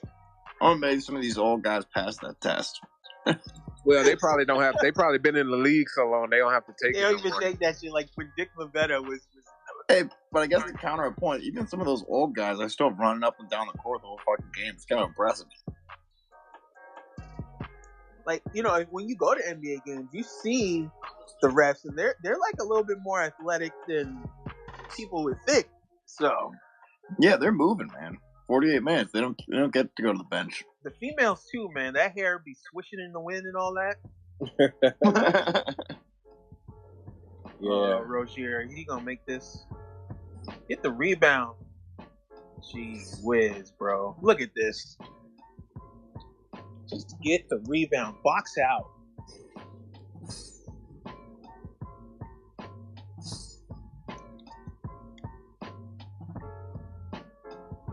Okay, so to close the fourth right now, they have Mitch, RJ, Quigley, Burks, and Randle. Like, what do you think about that? I mean, it's nice, but let's see, can they produce? Are they going to see each other? Are they going to wait for the right shot? No, I'm saying, is that the right lineup that you would put there? Oh. I mean, Tom Thibodeau. That's a bad shot by Quickley. That's why we need a point guard. That was a bad shot by Quickley. Yo, Mason Plumlee got a mouse over his eye. Like, what happened to him? Quickley takes some dumbass shots, man. Yeah. I like Quickley a lot, but he takes some fucking reckless threes. Yeah, he got to calm that down. Yeah, Thibs just subbed him out. Oh, he just took him out? Yeah, he just took him out. He put Fournier back in the game. He has to recognize the game situation. Like, the IQ of our players is so low. So low. Dude, I think that's the problem. We got some talent, but we don't have any high IQ players. Yeah, we don't. Like, we need a Rondo type, just someone who like knows how to play fucking basketball outside of producing like numbers, but just Derrick Rose, man, like just knew how to make the right pass. Yep. D Rose, you're right, man. When you said he calms the team down, like he's like Randle, like for example, like Randle's the best player, but he's not like a leader in that sense where he can, like a D Rose can kind of settle everyone down, make the right play, notice the situation, keep an eye on the clock. You know what I mean? It's like I remember last year we were playing a game against the Pelicans. I think it went to overtime with a 3 or something like that. And Derrick Rose to go to overtime. Right, to go to overtime, and like Derrick Rose drove right down the middle of the floor, and thankfully the guy made a bad play by hedging off his man, and Rose was able to just hit Reggie Bullock right in the pocket. You know what I mean? Like it's plays like that the Knicks need. Yeah. Damn, it looks like our season is winding down, fellas. Yeah. Yeah, this is not gonna go well. It's like at the end of games we lose all our sense of how to play. Just like on offense too, it's just like ball sticking, taking bad shots, giving up crucial offensive rebounds, like, and we settle a lot, bro. Like get to the cup.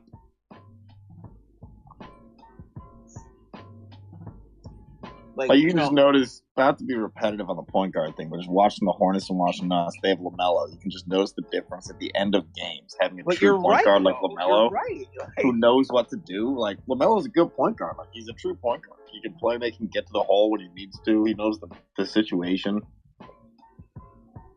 We kind of just take turns running ISOs and then just chucking up a 3 at the end of games. Yep, that's us. I mean, I think the last 3 possessions was like Quickley ISO brick, then Randle ISO 3 brick. It was just like taking turn running ISOs. Right. Yeah, just too much settling, like you said. But that's what happens when you don't have a point guard. No one's setting up no one. Right, exactly.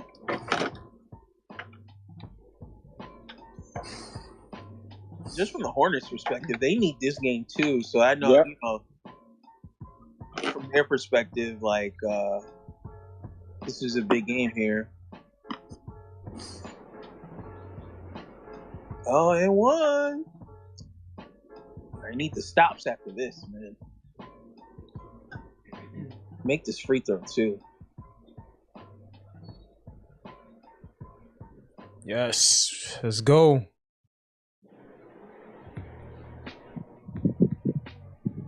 Yeah, just like Penn said, man, just take it to the cup, bro. Like when we be up 20 and 15 and 25, we still chucking up threes like we the Warriors. Like if you just get your ass to the cup and make easier shots, you can keep and maintain your lead. Don't leave him open, brother. Yeah.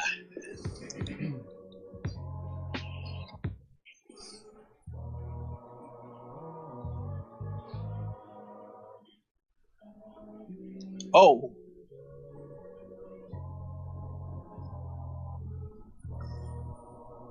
Yeah, there's a lot of miscommunication. What the fuck? Yeah. Ooh, Evan almost got the N1.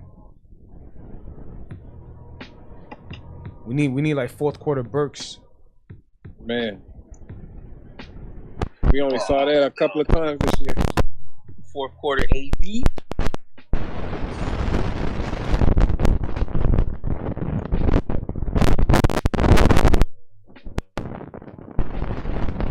Somebody driving?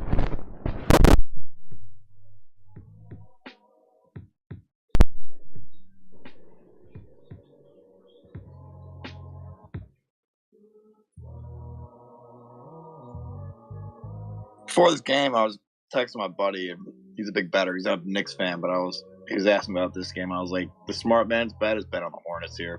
That's a solid bet. Damn. They got Miles Bridges styling right now. Yeah, our fourth quarter offense is so stagnant. We either have to be on and hot, or it's not happening. I saw some stat. It was like, I'm gonna be slightly wrong, but it was something like the Knicks blown, I think, 10 double-digit leads in the fourth this year or something like that. I believe it. I don't know if it was 10, but it was something like that. I think it led the league, though. I believe it. I've been heartbroken so many times this year.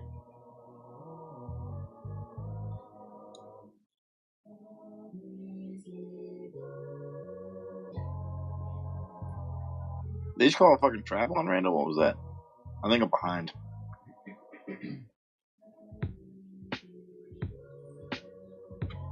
Yo, get out of here. Miles Bridges making that shot? What? Nah, that was lucky. Definitely luck.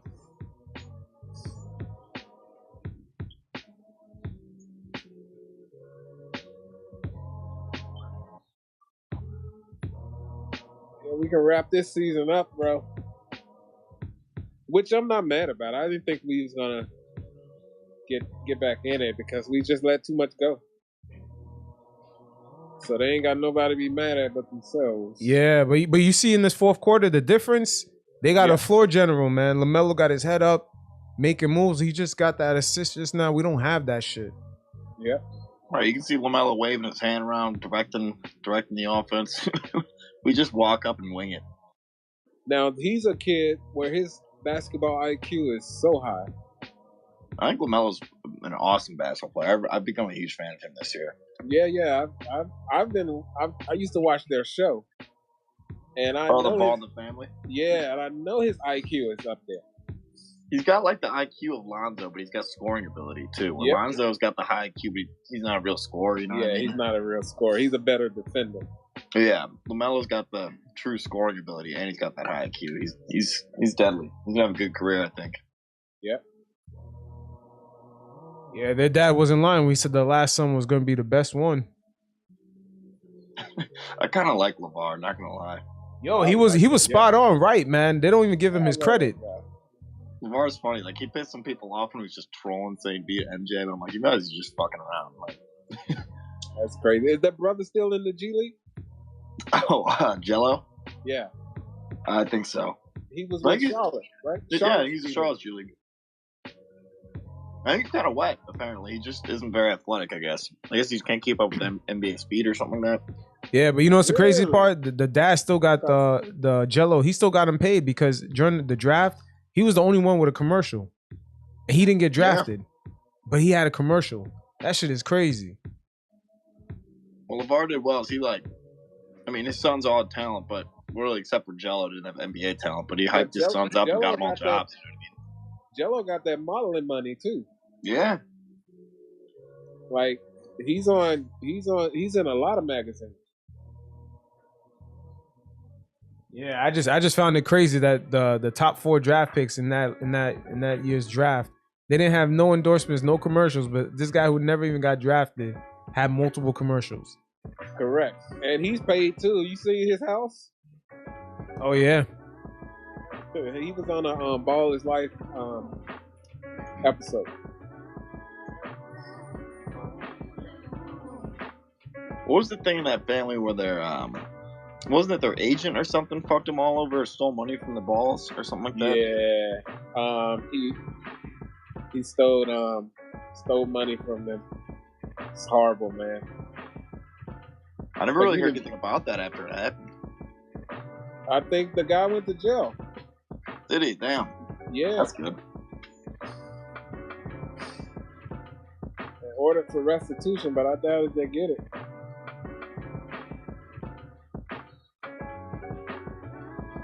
Well, this might be the season. It's definitely the season. Yep. Damn, man, they got Miles Bridges styling, man. I still want them to win out. They probably mad because we went in there and kicked their ass.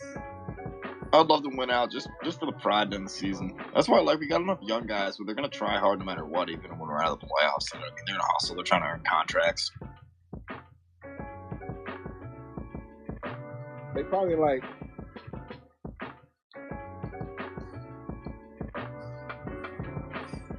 They probably, like, they came in and hung 130 on us. Let's go hang 130 on them.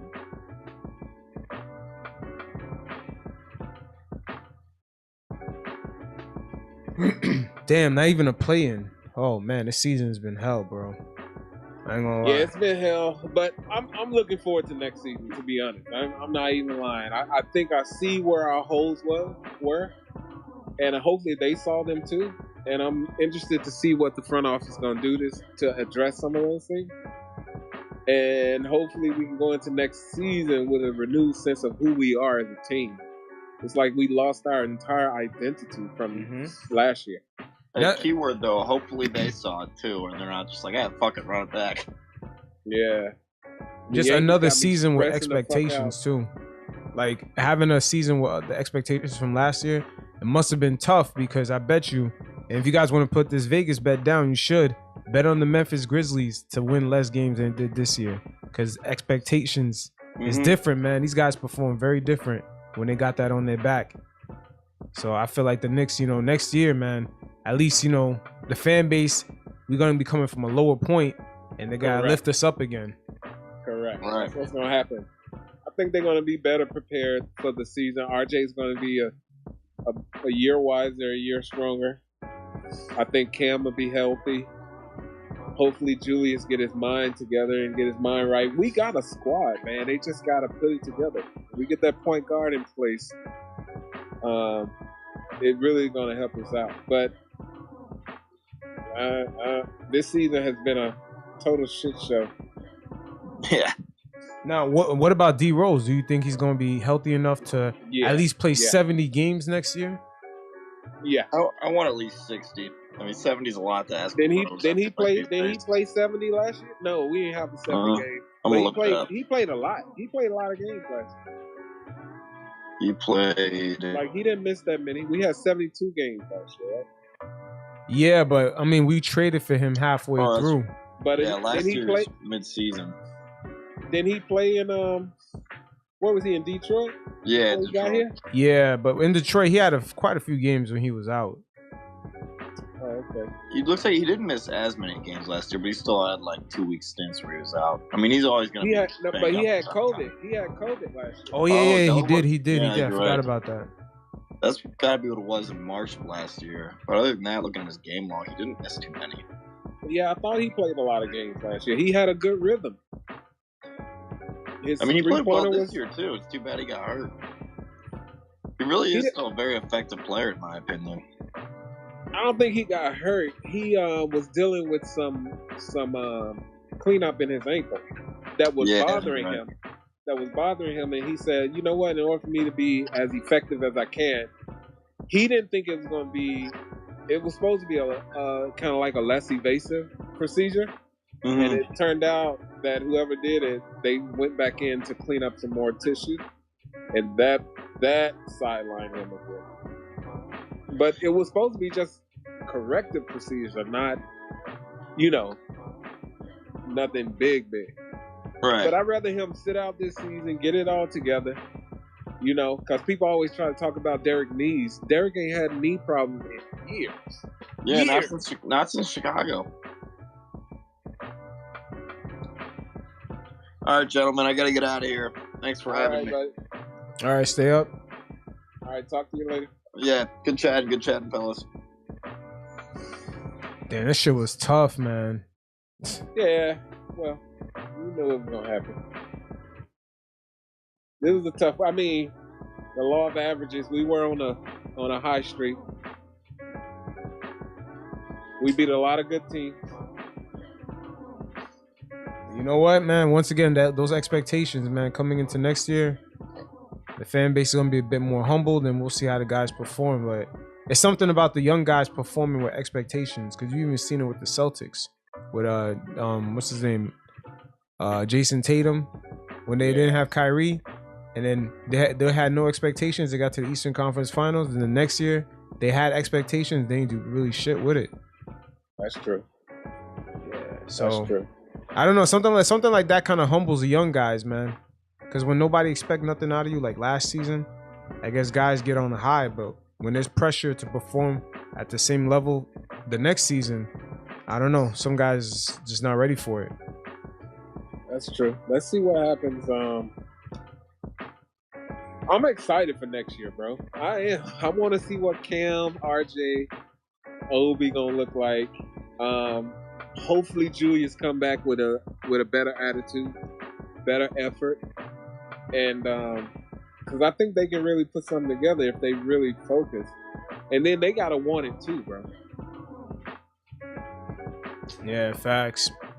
Shit, man. It's been disappointing. This should have been a long ass season. I ain't gonna lie. It has. But it's crazy because coming into last year, nobody had even anywhere near close to these type of expectations. But we had big expectations. I came into the season thinking we were gonna win close to 50 games. Yep. Ain't gonna even trip. But like I said, man, a good bet for next year is to put a bet that the Memphis Grizzlies will win less games. Like, you know, when Vegas does the win totals for the whole year, put in a bet, like, because they might have the Grizzlies winning more than 45 games. You should bet the under on that. They had us winning 41. Yeah, yo, I wish the books, the gambling books were active, because I wanted to place a bet on the Lakers that they would win whatever Vegas thought that they was going to win. I knew they was going to win that many games, because there was just a bunch of old players. I knew it all for rip.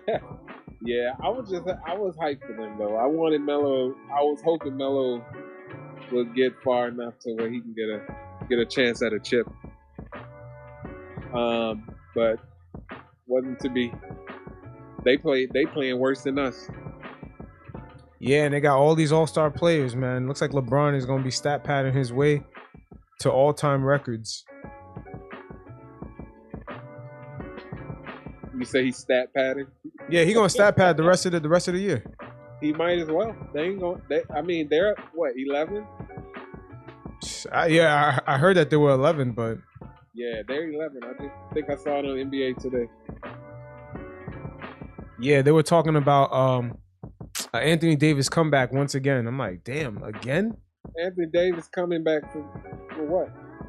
I don't know, man. It's Laker Nation, man. They believe in anything. He should shut it down.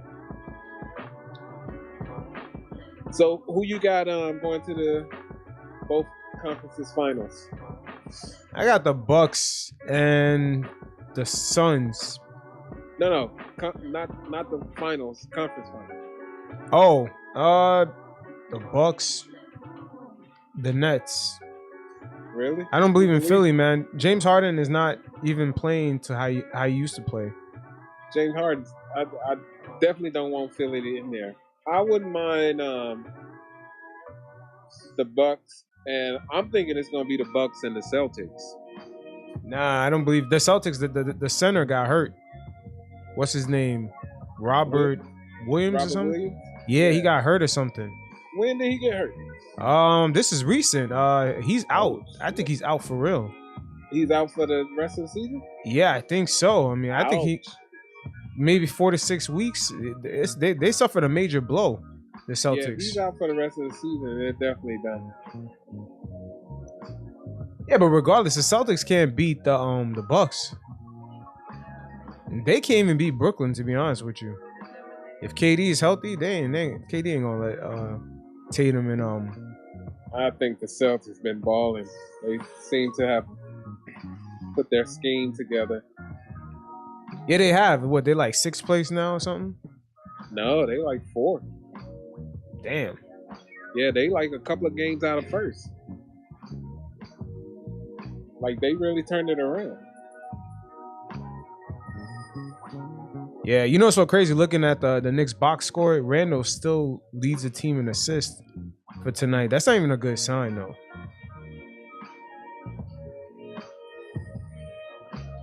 Randle is a more willing passer than anybody else on the team. Yeah, the Knicks finished with 23 assists. The Hornets, having a real point guard, finished with 39.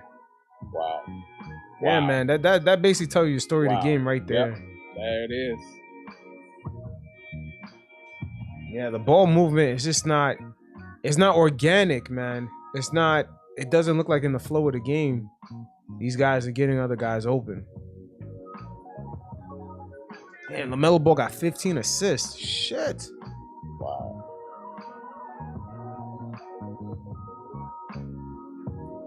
Yeah, he picked the Knicks apart today. Yeah. They remember what we did to them last week. Yeah, we went in, but man, we're gonna need someone to facilitate the offense. This is crazy. Yeah, we need a point guard, man. That just those numbers just go to show you what we need. I see Leslie, you want to come up? Yeah, I sent him a mic. Oh, okay.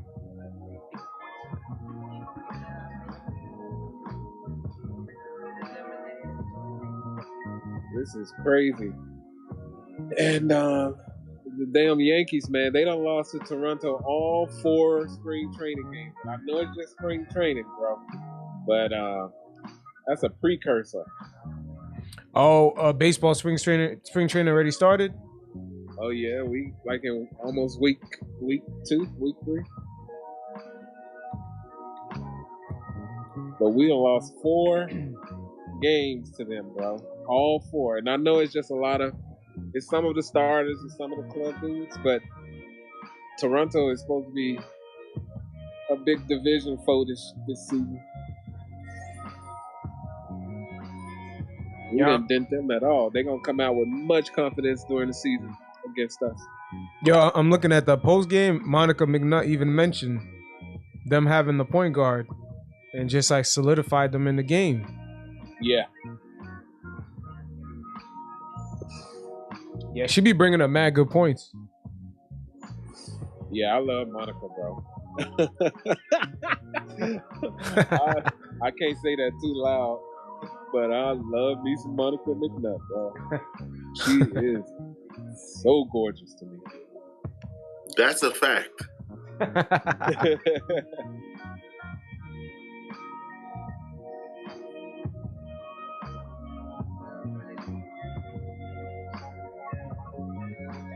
Man. Yeah, these guys so had. What's your dream? What's realistic for us next year as far as point guard? We could package something, even if we have to package something in the draft to move up to get a guy, or a serviceable guy that's athletic, doesn't really shoot first, kind of almost has that Jason Kidd type mentality.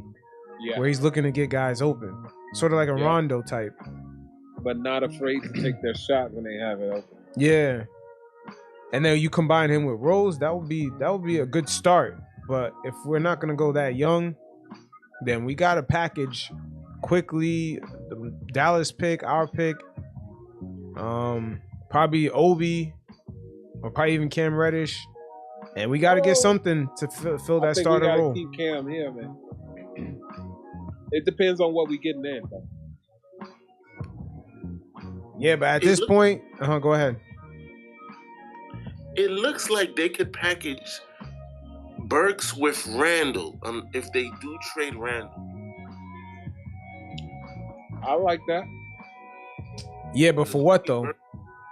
Gotta free up Cam. For what though? That's the problem. Wait, when you said it'll free up Cam, nobody out there. Who's on the market this as free agent? Jalen Brunson is the only thing I know. Everybody's yeah. I'm gonna look it up. What do you mean when you say it'll free up Cam?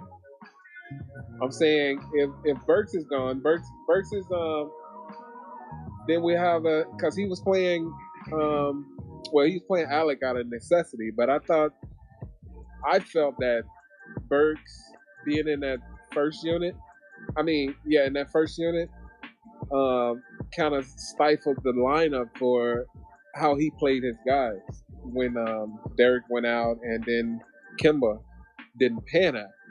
So it kind of shifted a lot of things he wanted to do. Yeah, I don't know. But yo, the free agency for point guards is very slim. I'm talking about John Wall, Ricky Rubio, Patty Mills. How old is Ricky Rubio? Dennis Schroeder. Ricky Rubio, it doesn't say. But I would assume maybe 34. Yeah, he has been in the league a while.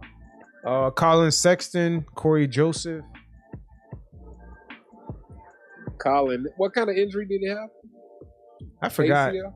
Yeah, he had, but he's young enough to recover off of that. I believe he's a restricted free agent. Is he restricted? Oh, yeah, I think he might be restricted. Well, unrestricted. I'm not too sure. Sorry, guys. Rubio's 31. Say that again? Rubio's 31. 31? It's not bad, but... Yeah, I just Googled it. Oh, okay, yeah. It's not bad. Rubio got spunked. I don't know. For some reason, I feel like we might end up getting John Wall. Yeah, to send Randle to Texas. Another experiment? Nah, just I don't know. He might be cheap enough. Just get him on a minimum. They gonna buy him out? Nah, they don't have to. He's a free agent. Oh, he's a free agent? Yeah. I didn't know that. Wow. So then that means he's gonna go to a contender. I don't know. He needs to prove himself. See, that's a funny thing. We haven't seen him in 2 years? Yeah, but that's the funny thing. You say he needs to go to a contender. We all know what contender that is. The Lakers. But the Lakers, I don't know. They're already an old team. The point guard is not what they need. But I'm saying he's not a pass first guard though, is he? Yeah, John Wall. Yeah, he doesn't really shoot. He just attacks the rim. So yeah, he attacks the rim. Okay. So he can break down defenses pretty good. Well, he used to be able to do that. I don't know after all these damn injuries. Right? Yeah, we haven't seen him in 2 years, man. So no one knows what he looks like. It was like Klay Thompson syndrome, but Klay came back showing improvement. Yep. So next year's free agency list is very bleak, man. And you see how the Warriors look without their point guard. Yep. I mean, I'm still looking through this shit. Even that shooting guard. The free agency list is bad. Yeah. Watch they go out and get Brunson.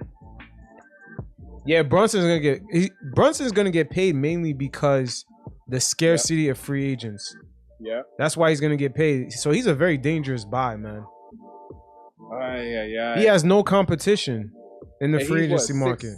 He's 6 feet, 5'11". Yeah, I don't know. Wait, doesn't he play next to Luka? Yeah, he plays next to Luka. That's why he look good. Yeah, no wonder, because Luka get all the attention. Exactly. Stay away from Brunson. Shit, man. Bro. I don't want to deal with this shit no more, bro. Oh, they need to. Yeah, so I wonder where we're gonna be in the lottery. We're gonna pick what, 12, 10? 12? Yeah, that's normally the sweet spot. Believe it or not, how we always pick number 7 and 8. Those spots don't really tend to be good, but 10, 11, 12, 13. That's where you get like Giannis, Paul George. You know, Kawhi. You get Jokic, CJ McCollum. There's a lot of guys that got drafted in that sweet spot. Donovan Mitchell. I can't believe we passed on him. Man, Phil Jackson was never. Yeah, I bet you Phil Jackson never even looked his way because Phil was stuck on that triangle shit. Oh God, bro. Remember, Phil Jackson had Ron Harper. He had Smush Parker. He had Derek Fisher. All these serviceable kind of pass first point guards. My man didn't have to waste a draft pick on that. He could have just found that in the league. I don't know why he went after Frank. Yeah, Melo didn't want to play that triangle shit. Yeah, that was a dub. Oh my God, we wasted so much time as a franchise, bro. Trying to get shit together, not putting shit together the right way.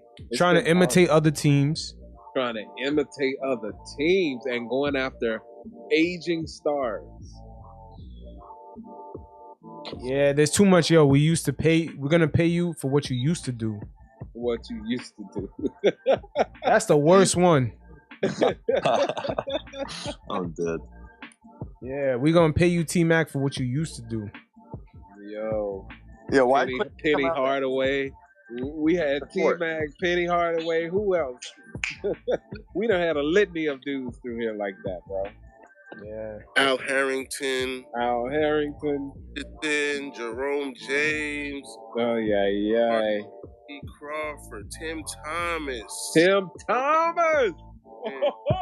Yo, the Knicks been through some shit, man. Wait, hold up. That Tim Thomas pick was legit though.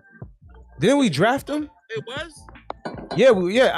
He what's his name? Isaiah Thomas drafted him. Oh, we drafted Tim Thomas? Yeah, we drafted him. Yo, Isaiah Thomas and his draft picks was on point. Is that he didn't have a system for the guys to stay in. Amen. Yes. Yeah, he picked Trevor Ariza too, man. Yo. Yeah, he sure did. Michael Sweetney? Oh yeah, Michael Sweetney. Yeah, I mean the chopped cheeses, man, killed him, bro. And then the other thing that haunts us, all of our top picks, our lotteries outside of RJ and Patrick Ewing have been busts. Facts. Yeah. And a lot of people would disagree with me on RJ, which is asinine to me. They disagree with you over RJ? There's a lot of people that I think they're probably getting used to how he's playing now. But there have been a lot of people who didn't think RJ would amount to anything. Yeah, that's crazy. That's crazy. They actually thought that. He might not be a 30 points per game player, but they're crazy for him to think that he wouldn't do shit. Correct. He has the pedigree for it, man. He actually has the resume before he got into the league. He works mad hard. Like, they're bugging. And he was supposed to be the top pick. He was number one that year for a while. Yeah, he was. If it wasn't for Zion, RJ was supposed to be top. But you know what's so funny? It depends. Like, that marketing and promotion before these guys get into the league is vital, man. Because you even look at Cam Reddish, he was more glamorized than RJ was. In college, and that's why a lot of people are stuck on that. They keep saying, "Yo, Cam is the guy," but it's like they're stuck on his AAU and college shit. They don't really see Cam for what he did as soon as he got into the league. When I see Cam, the way he moves and how effortless he gets to the rim, there's something untapped there, bro, and it just needs to be harnessed. There definitely is, but his injury, the way he's been getting hurt. It's just we haven't seen any type of consistency. Boy got Gumby arms, man. His arms are so long. He be snatching stuff you don't think he can get to. I feel like Cam Reddish got like hype, but people think his hype is gonna equate to like Scotty Barnes type of stats or whatever. You know what I'm saying? Like Scotty Barnes has no hype, but this dude might be rookie of the year, man. Oh, he's definitely. I think he's a front runner. Yeah, him and Evan Mobley are killing, but people act like Who's the front runner? Evan Mobley? I'm not sure who's the front runner, but Evan Mobley and Scotty Barnes, man, they're killing. But I feel like Cam Reddish has. People think he's gonna give us their type of output. I'm just like, I ain't see it yet, and he's been in the league for like 4 years. So we just passing over Cade. Cade not showing y'all nothing. There's no Detroit love. We not saying we passing up on Cam Reddish. We just trying to understand where does all the expectation comes from. I think Cade is up there. He's top 3, right? Oh, you talking about Cade Cunningham? I think he's talking about Cam Reddish. Cunningham.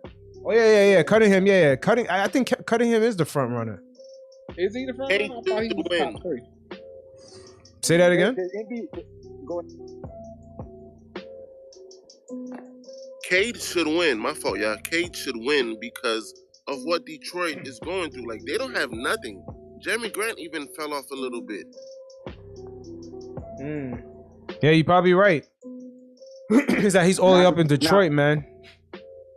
Hey, listen. Hey, at least we got stuff going forward. Hey, but facts, bro. But listen, Pan. I know you seen what I posted earlier. You know what I'm saying? That was warranted. You know what I'm saying? We Detroit Pistons fans. We trying to come up just like everybody else in the NBA. You know what I'm saying? We just tired of the disrespect. We already get disrespect from the NBA on Cade Cunningham.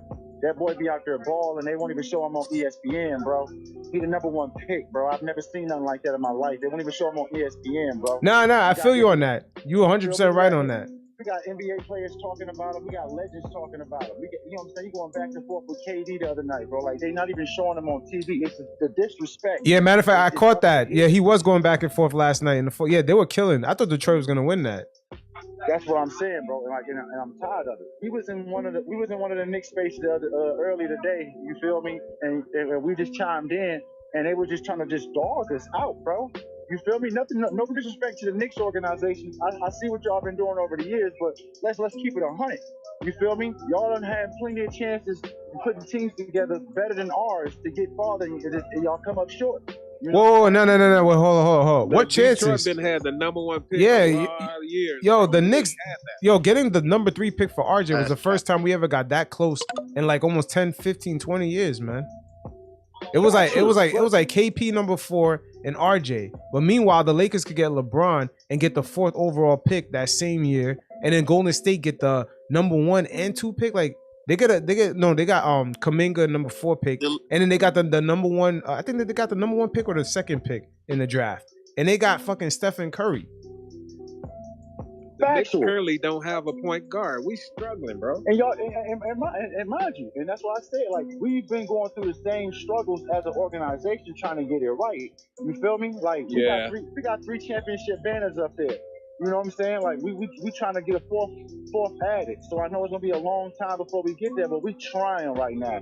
You know what I'm saying? It's just the disrespect we get as an organization. It's ridiculous. At least y'all had a championship in the last 25 years. We were in a space and it was like some old head ass Knicks fans, bro. They were acting wild, bro. That's the only reason. Yeah, there was some old ass Knicks fan, like old head ass.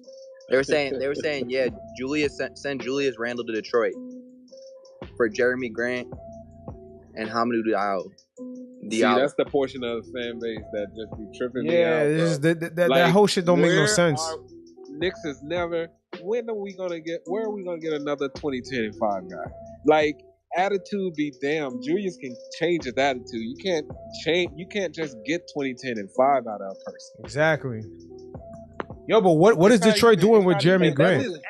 That's his average, bro. I'm talking about with New Orleans and before he got to the Knicks. That's who Julius is. Facts. Not even that, bro. But the trade just doesn't fit for both teams, bro. They were not being like realistic. I don't think Julius. I would like for us to keep Julius, but I do agree that his attitude has been less than desirable this season. I ain't gonna lie, bro. His effort has been less than desirable. It's the fan base. When the fan base started, it was the day when they started booing him. And then another time, they start sending his wife death threats. If I was Julius Randle, I would be disconnected too. Because why would you do that as a fan base? Yeah, but she didn't get death threats. She never got death. That was Russell Westbrook's wife. No. Damn, what the fuck? I think he said they were sending him death threats too. Oh, Yeah, that's a just toxic said, portion of the fan base, bro. They're very small, but they're mad loud, yo. They are small and loud. I was in a space one time where the dudes were going off on Randle's kid, and I'm like, what the hell his kid has to do with the game of basketball? So yeah, I don't think I go in that space anymore. Dang, y'all kind of cool. I ain't gonna lie, I was ready. I was ready to go back and forth with y'all, but y'all not them type of Knicks fans, bro. Oh God, man. I knew when I hopped in, it wasn't gonna be like that. Y'all cool. Yo, but let me ask y'all a question. What are y'all doing with Jeremy Grant though?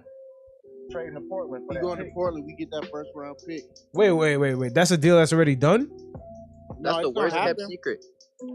There's an article. Jeremy Grant dad was in Portland, so he got connections to Portland already. It's like a win-win for him. If we don't trade him, he's cool. If we do trade him, he's cool. And then our fan base is running with that article slide that Julius asked for a trade. Julius ain't asked for no damn trade. Yeah.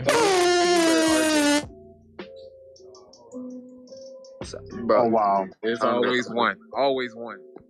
But is it Julius's team or RJ's? You guys think? It's nobody's team right now. After today's game, we got to get a point guard. It's Evan We Fournier. have no point guard. Once we get a point guard, then we can shape our team. But right now, our team has no shape. We have no general on the floor. We have a group of guys playing. loose. You said what? My fault for talking when you were speaking. No, I didn't hear you. We gotta develop IQ and Deuce. I agree. But that's on Tom Thibodeau.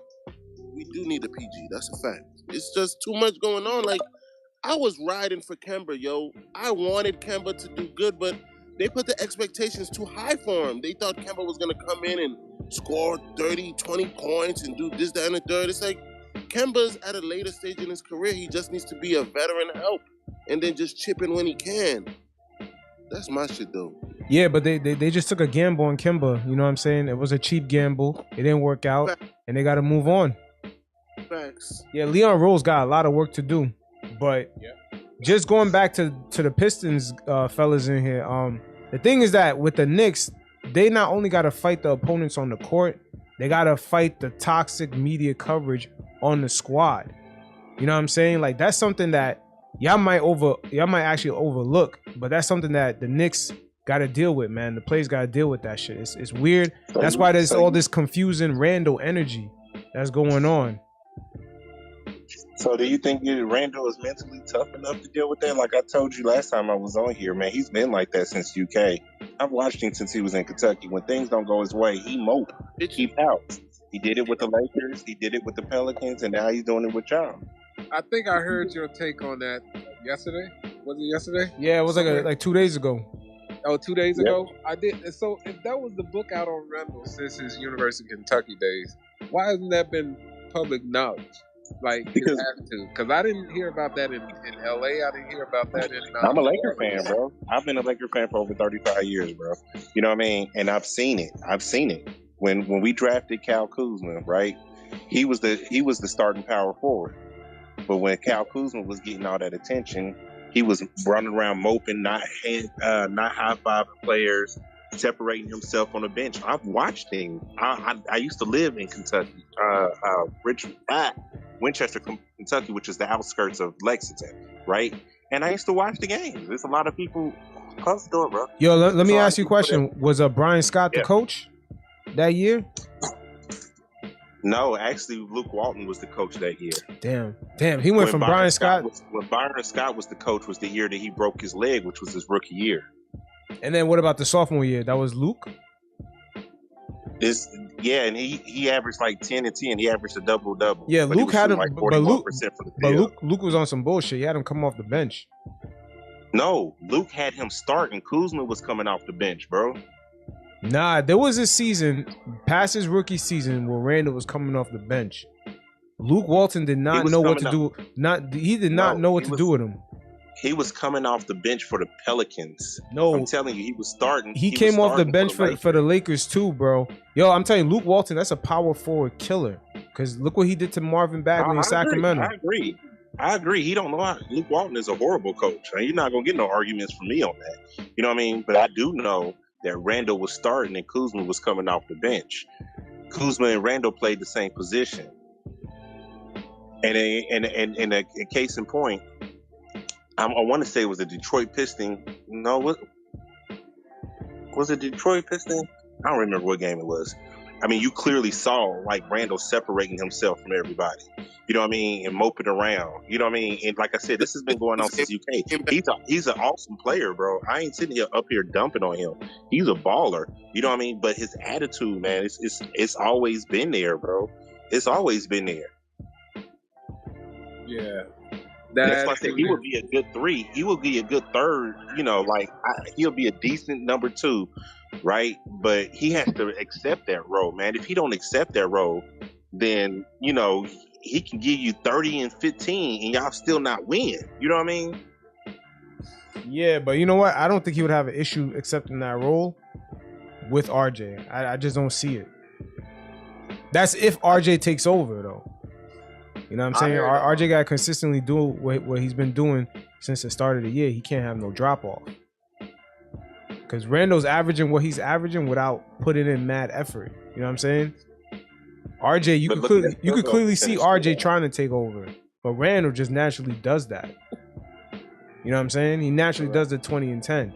RJ looked like he got to, like, grind out. You know, he's trying to take that spot from Randle to show off to get that, just to get to 20.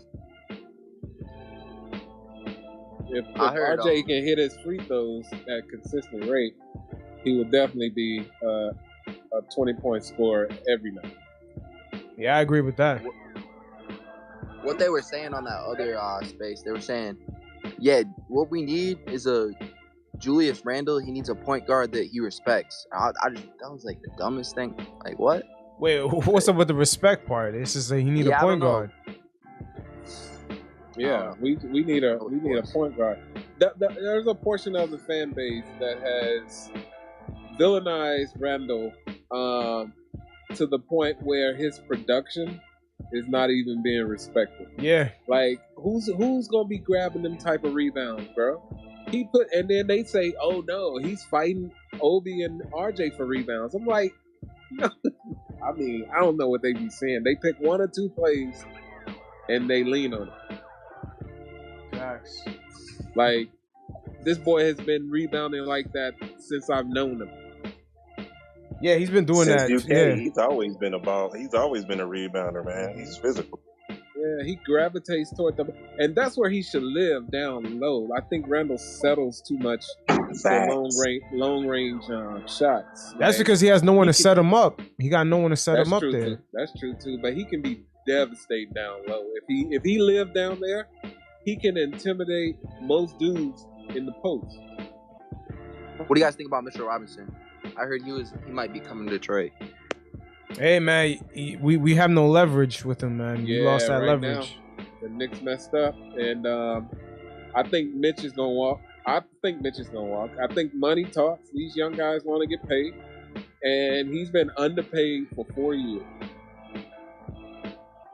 Like making less than $2 million for 4 years, and somebody threw a $18 to $20 million contract in his face. I mean, a year contract in his face. He's gone. Because I can guarantee the Knicks are not giving him that. Yeah. What you guys gonna do with Jericho Sims though? You know Jericho ain't going. That's the next guy up. Yeah, that's a piece right there. He's looking like an emergency plan right there. But let me ask y'all, Detroit guys. Who y'all looking at free agency or just to add to your team? Because I'm looking at the free agency list for this summer. That shit is empty, boy. I mean, right now, we're kind of lopsided right now. It's a couple of us fans that want the Jalen Brunson and Miles Bridges pipe dream. A couple of us want to get a whole bag of DeAndre Ayton, and then you got a few of us that just want to get Mitchell Robinson and just let the draft play out. You know what I'm saying? Because if say we get top 3 and we got a choice between Paolo, Chet, and Jabari. If we get Chet, we don't need Mitchell Robinson. If we get Jabari, Jabari Smith, then we definitely gonna go back after Mitchell Robinson because we're gonna need, you know what I'm saying, that quality defender because we got a 6'8" center right now. You know what I'm saying? So that's pretty much where we're going on the table as far as free agency. We don't want to spend too much money. Wait, so hold up, y'all really looking to pay Miles Bridges if y'all have to? I mean, it's a few people that would like to have Miles Bridges, but Miles leave? He's gonna leave. Jordan? Yeah, I think he's gonna leave because he's from Michigan, though. For real. You don't think Jordan gonna offer him money? I don't know, man. I've yet to see it. Jordan be offering dudes money on other teams that performed well. So, you know, but I never seen Jordan renew a guy already on his squad that was doing well. I mean, seen what he did to Kimba. I mean, yeah, but look here though. If Jordan he paid Gordon Hayward, he traded for him and he's paying him. He paid Terry Rozier, you feel me? And they're going for a playoff spot this year. So next year, if you want to keep LaMelo happy, you get at his next best guy a bag. He loves playing. Miles Bridges loves playing with LaMelo. Me personally, I wouldn't break that up just to have somebody come to Detroit to play at home. You know what I'm saying? They pretty cool. Yeah, they pretty cool. Pay that money. Pay that money for the boys to keep playing with each other. Who are you guys looking at though? Like, what's the next step? I mean, for us, it's to fulfill that point guard role. Yeah, we need a point guard. Yeah, but we got a lot of picks, man. We got 2 first-round picks this season. I mean, this summer. I don't know. And we got a lot of young guys on the bench, man. Like, we didn't have enough minutes for them. Guys like Cam Reddish. It's just not enough. I feel like the Knicks got to package some shit. Cam Reddish and RJ, to me, are 2 untouchables. For me. And then, because we need to build around them and their skill set. Because I think they can be dynamic. If Julius get his mind right, get his head back in the game, and can give us, a change of attitude and more effort, I would like that 3-headed monster. But we still need point guard. Like, nothing moves without that. Like, I don't want Julius trying to figure it out on both ends of his game. I feel like y'all got to go easy on him too a little bit, cause y'all be harsh to that man when he go play home games. Yeah, I know you feel happy when you play. Hey, that'll never change. So I mean, that's just part of playing for the Knicks. That's the fan. That's just being a fan. Like, I don't subscribe to that toxic fan shit, but it's never going away. It's not going anywhere, bro. Yeah, the booing. If I'm Julius Randle, you know what I'm saying? I'm trying to get my mind right, my head right for the game, and I walk out and you guys are booing me. Like that's tough, bro. That's tough. Yeah, but he's not, and Julius is a little fragile, so he's not the caliber player that can absorb that and keep it moving. So I think it affected him more ways than one, but I still think it's something else going on that we're not privileged to. Because he's been really different this season. Like, totally. Come on, man. The Knicks suck. Like, let's be real, man. Y'all been trying to build for, like, the last 20, 30 years. Y'all ain't never going to be good. Y'all suck. Like, it's so... All right, let's get him the fuck out of here. All right, I'm getting off here. Thanks for letting me talk on here. It's not like the other Knicks space, Yeah, most definitely. Y'all be... All right, stay up. Peace and love, y'all. Peace and love. Man, that's disrespectful. And I ain't even I'm a Lakers fan, but there's a couple players on the Knicks that I follow, and I ain't gonna come on like that, man. Come on. Facts. Yeah, like what's crazy? Go ahead. This is the first time I turned my mic on for the space. So I thank y'all for letting me talk. It's just weird with Julius, right? The beginning of the season, you could tell he was out of it. His body language was off. There was a game against Milwaukee where you could see he was out of it. But now you're just looking at the way Julius is moving. It's like it's carried on too long. Like what do you mean it's carried on too long? Yeah, what do you mean? You see, like the bad body language. He's not getting back on defense. He keeps fighting with the refs. It's like, I feel you. You're passionate. You worked on your game in the off season. You worked on your game, but now it's like he's just arguing with the refs. The team is getting back on defense. He got that rebound the last game. He says something to the ref, technical foul. And remember, the refs don't play. And I used to bang on the refs, like, you guys are making bad calls. But then it's like, they took him out of his game. And then we don't know what the Knicks did with him. It's like, he's just by himself on an island out there.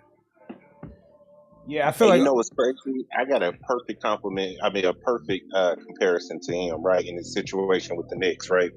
Y'all remember Boogie Cousins, right, when he was with Sacramento? Boogie was putting up big time numbers, right? But what was going on with Sacramento? Man, they was falling apart. Yeah, they right, but Boogie losing. was dropping 50s, 40s, 30s on a regular basis, and he was like always in the top 3 in rebounds. You see what I'm saying? But his attitude, see, when your star player has that type of attitude, man, and it's not a leader, it's not going to be much y'all can do that. You know what I mean? Because he can't rally the troops. That's why I said he will be a decent number 2, but a great number 3. You know what I mean? Yeah, I always said Julius was a 3. And he's a much needed 3. Like, he does a lot of dirty work that a lot of players don't do. But I don't think the Knicks actually have him as a number 1 though. We're not expecting him to be that number 1. I think that's where the confusion is coming from. Like, a lot of the fan base, they think they paid Randle a super max or some shit. He's not paid like that. Correct. Correct.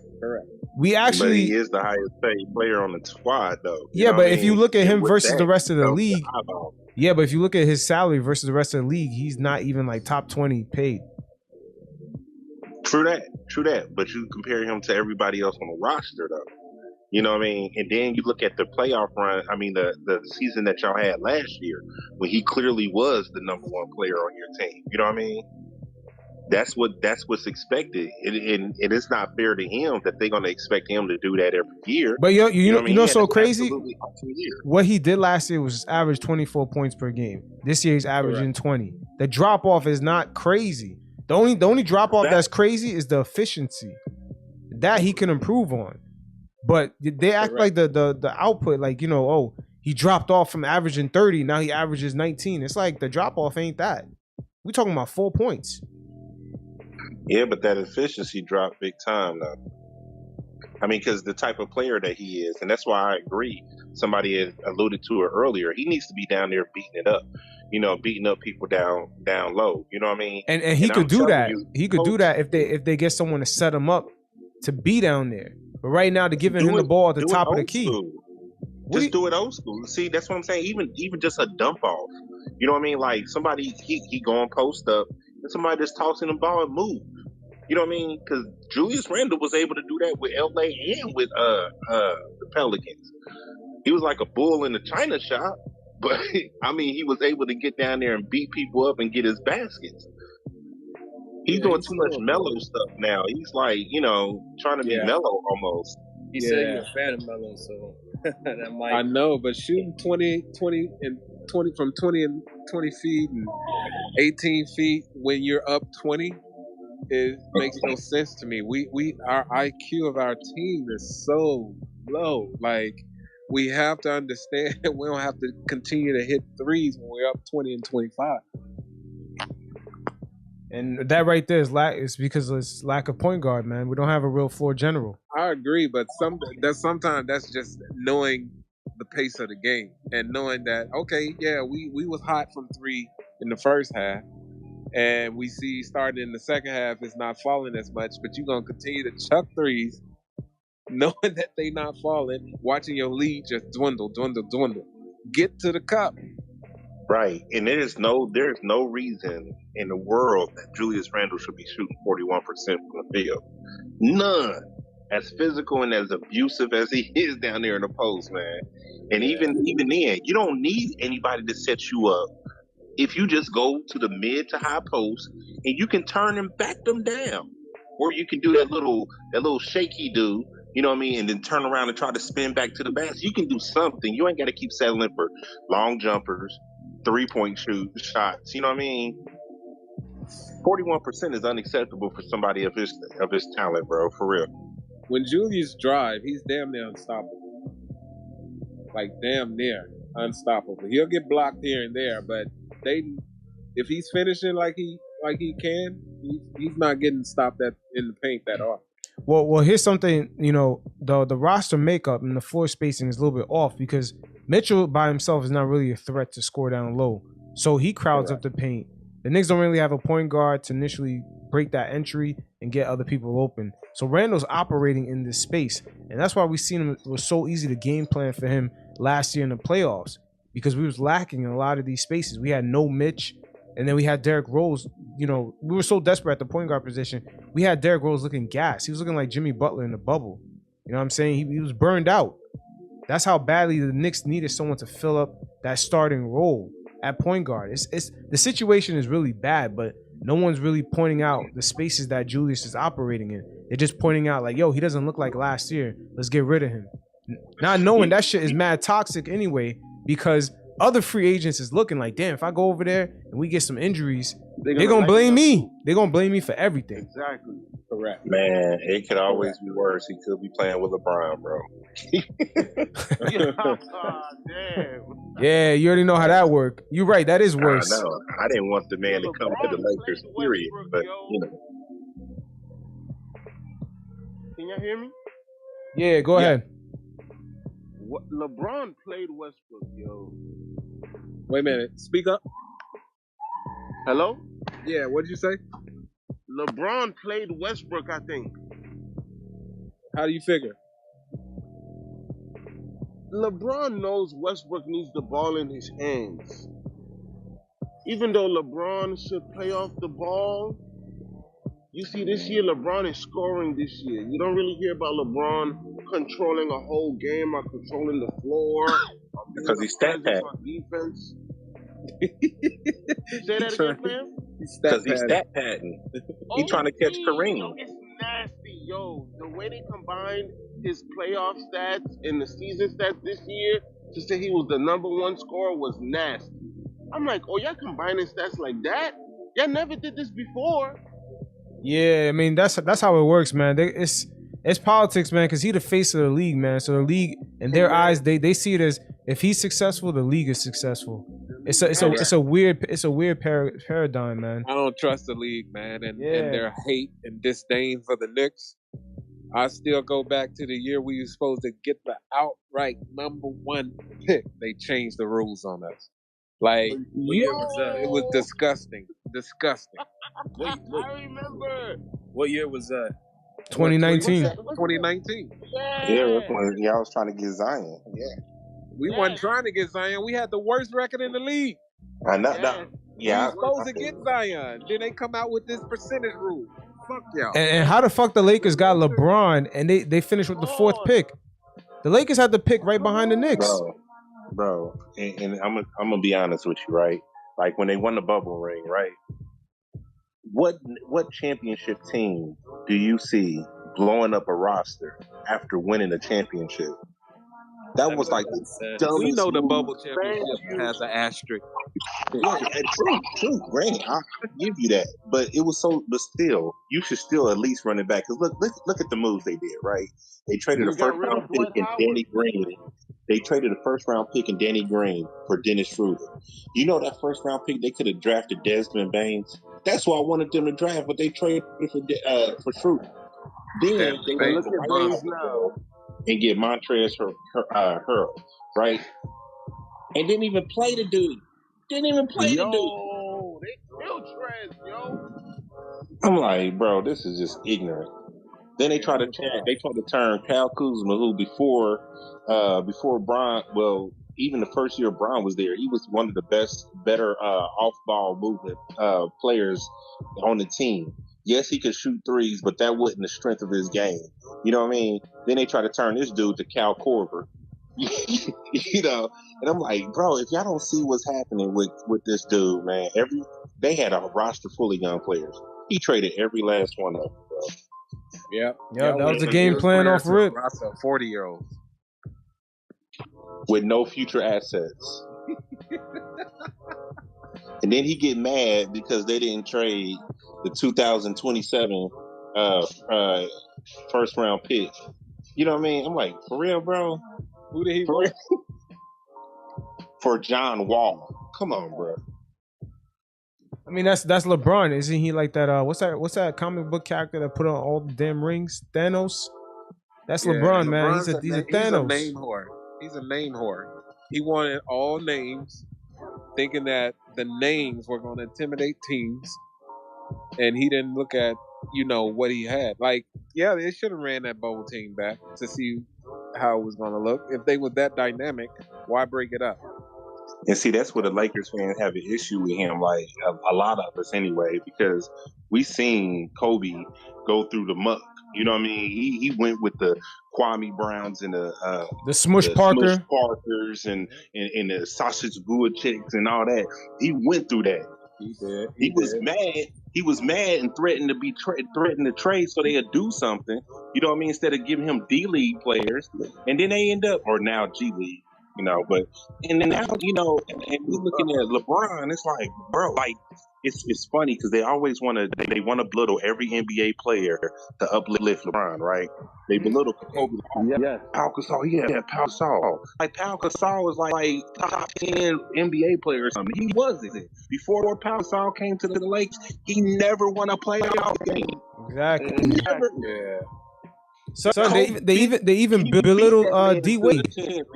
They even belittle D Wade, son. They act like D Wade is a nobody. I was like, yo, get the fuck out of here. I'm telling you, man. I'm like, but y'all really have LeBron above Kobe? I don't. Never. I was about to say, never. He's not. No. Is the Jordan of this generation. Yeah, amen. Thank you. Appreciate you. Yes. Yep. Nah, see me, I got it like this. LeBron as a talent, yeah, of course he's more talented than Kobe. Let's not make no mistake about it. But Kobe got let me finish. Kobe got 10 times more heart than dude, bro. You could take a dude in the park and give it to Kobe. Kobe could go at LeBron. Kobe might end up beating him, son, with a nobody on his squad. Because Kobe got a lot of heart. LeBron don't got heart like that. LeBron got all the natural talent, but he don't have the heart. He's like a boxer, man. He got all the tools and physical gifts, but he ain't got the heart to finish the 12th round. That's LeBron, man. He's beatable. LeBron is beatable like that, man. It's very unfortunate, but he is. Kobe didn't chase rings. But Kobe didn't chase rings. But remember, Kobe wanted to leave LA though. But I'm gonna keep back on what you're saying that LeBron was more talented than him. Man, LeBron had more physical talents than him. But skill, no, absolutely not. Absolutely not. I agree. It's not even comparable. And see, people want to bring up this. People want to bring up, well, LeBron. He's more in the mode of Magic, right? Nah, he's more in the mode of what's his name? That dude in the Lakers, man. That freakish guy. The one that scored 100 points. Wilt Chamberlain. Not as far as being Wilt Chamberlain. Yeah, LeBron is a modern day Wilt Chamberlain to me. He's a freakish guy, but or you could say Shaq, because Shaq was a freakish dude. You know what I mean? Yeah, but LeBron's a different type of freakish. It's almost like he's as smart and physically gifted. Like he's a prodigy for basketball. LeBron is like the first prodigy that we really seen in a long time, where he was built to be in the fucking league. You know what I'm saying? Mentally, everything. Got all the tools, but sometimes being too gifted, you have a lot of flawed spots, man, where it's like your heart might not be there if shit doesn't go your way. That's LeBron, man. You can break him. LeBron is breakable. You can break him. But Kobe, he didn't come into the league with that type of talent, but he manifested it. He worked at it. He grinded, and he built himself that way. And that's why he got way more heart than LeBron, bro. Kobe got 10 times more heart than LeBron. You could take Kobe with Pau Gasol. He could beat LeBron with D Wade, Chris Bosh, and Kyrie, man. Because that's what kind of guy Kobe is, bro. LeBron, he just ain't like that. LeBron's gonna be like, yo, we need another guy. Let's add another guy to this team. But it's like, yo, LeBron, you got all these all-stars already. What you doing? He's like, nah, I need one more player. Exactly. That's LeBron, man. That's how I see Ja Morant, but he has talent on his side, too. He has heart and talent. Yeah, and LeBron is too obsessed with his legacy. Way too obsessed with it while he's playing. Dog, just play the fucking game. Just play the fucking game, yo. Stop talking about your legacy, man. That shit is nasty. But check this out. People try to use that LeBron haven't played with a great coach, right? They try to use that. Say, well, the flip side of that is that LeBron can only play one type of way. He can't play in the system.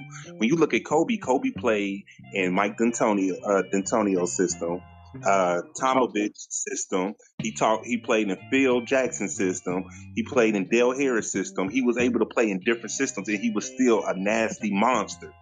But LeBron only played one way. Yeah. Yep, that's what I said. Rudy Tomjanovich. Yep, and he only in LeBron it's like you have to have players catered to playing with him.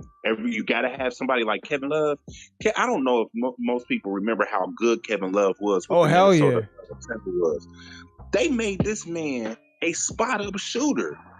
Yo, they turned him into a little. Oh my God! Yo, my man be getting 30 rebounds a game and 20 points, and they turned him into like a little 10-5 guy. Right, and they did the same thing. He did the same thing to Chris Bosh. You know what I mean? And look how Chris Bosh, they used to kill Chris Bosh in the media. Yeah, but all these guys, the first time they're eligible for Hall of Fame, they're all making the Hall of Fame. First time. That's a fact. All of them. So Kevin Love, they all qualify for it. Kevin Love going to Hall of Fame the very first time he's eligible. He definitely qualifies for that shit, 100%. You look at all them years in Minnesota plus the ring with LeBron, he Hall of Fame, bro. Chris Bosh got in the first time, and Chris Bosh only had like a 13-year career. He got in the Hall of Fame the first time. Right, and another thing that aggravates the fire out of me, right, where they try to talk about Kobe and his legacy, they say, oh, well, Shaq carried him. Well, the only time you could really say that Shaq carried him was the first championship, right? But even then, the first championship, when Shaq fouled out, who took over that game? You see what I'm saying? Yeah. When they was playing against the Spurs, who was dominating that series? You know what I mean? And I'm like, when you compare their stats in the Western Conference, the 3 other seasons when they made it to the championship, his numbers was comparable to Shaq. So to say that, oh, Shaq carried him, that's asinine. And then people use that, well, LeBron played with Shaq. I said, well, look, Shaq didn't win no championships before he got with Kobe. And I said, when he played with Penny Hardaway. People don't remember how nasty Penny Hardaway was before his injury. Penny was that dude. You know what I mean? And then after he left LA, he won a ring with Dwayne Wade, but Kobe won 2 more without him. Nobody talks about that though, because they want to elevate Pau Gasol as if he was like one of the best big men of all time. Well, he's gonna be a Hall of Famer, but I wouldn't put him up there with no Kevin Garnett and no Tim Duncan and all these. Nah, yeah, he's gonna take a while to get in there, but he not first ballot. But all those make false ballot because he is international play. Nah, yeah, because it's international play and the NBA. Oh yeah, I forgot about that. But all the guys LeBron played with, they're first ballot, son. All of them.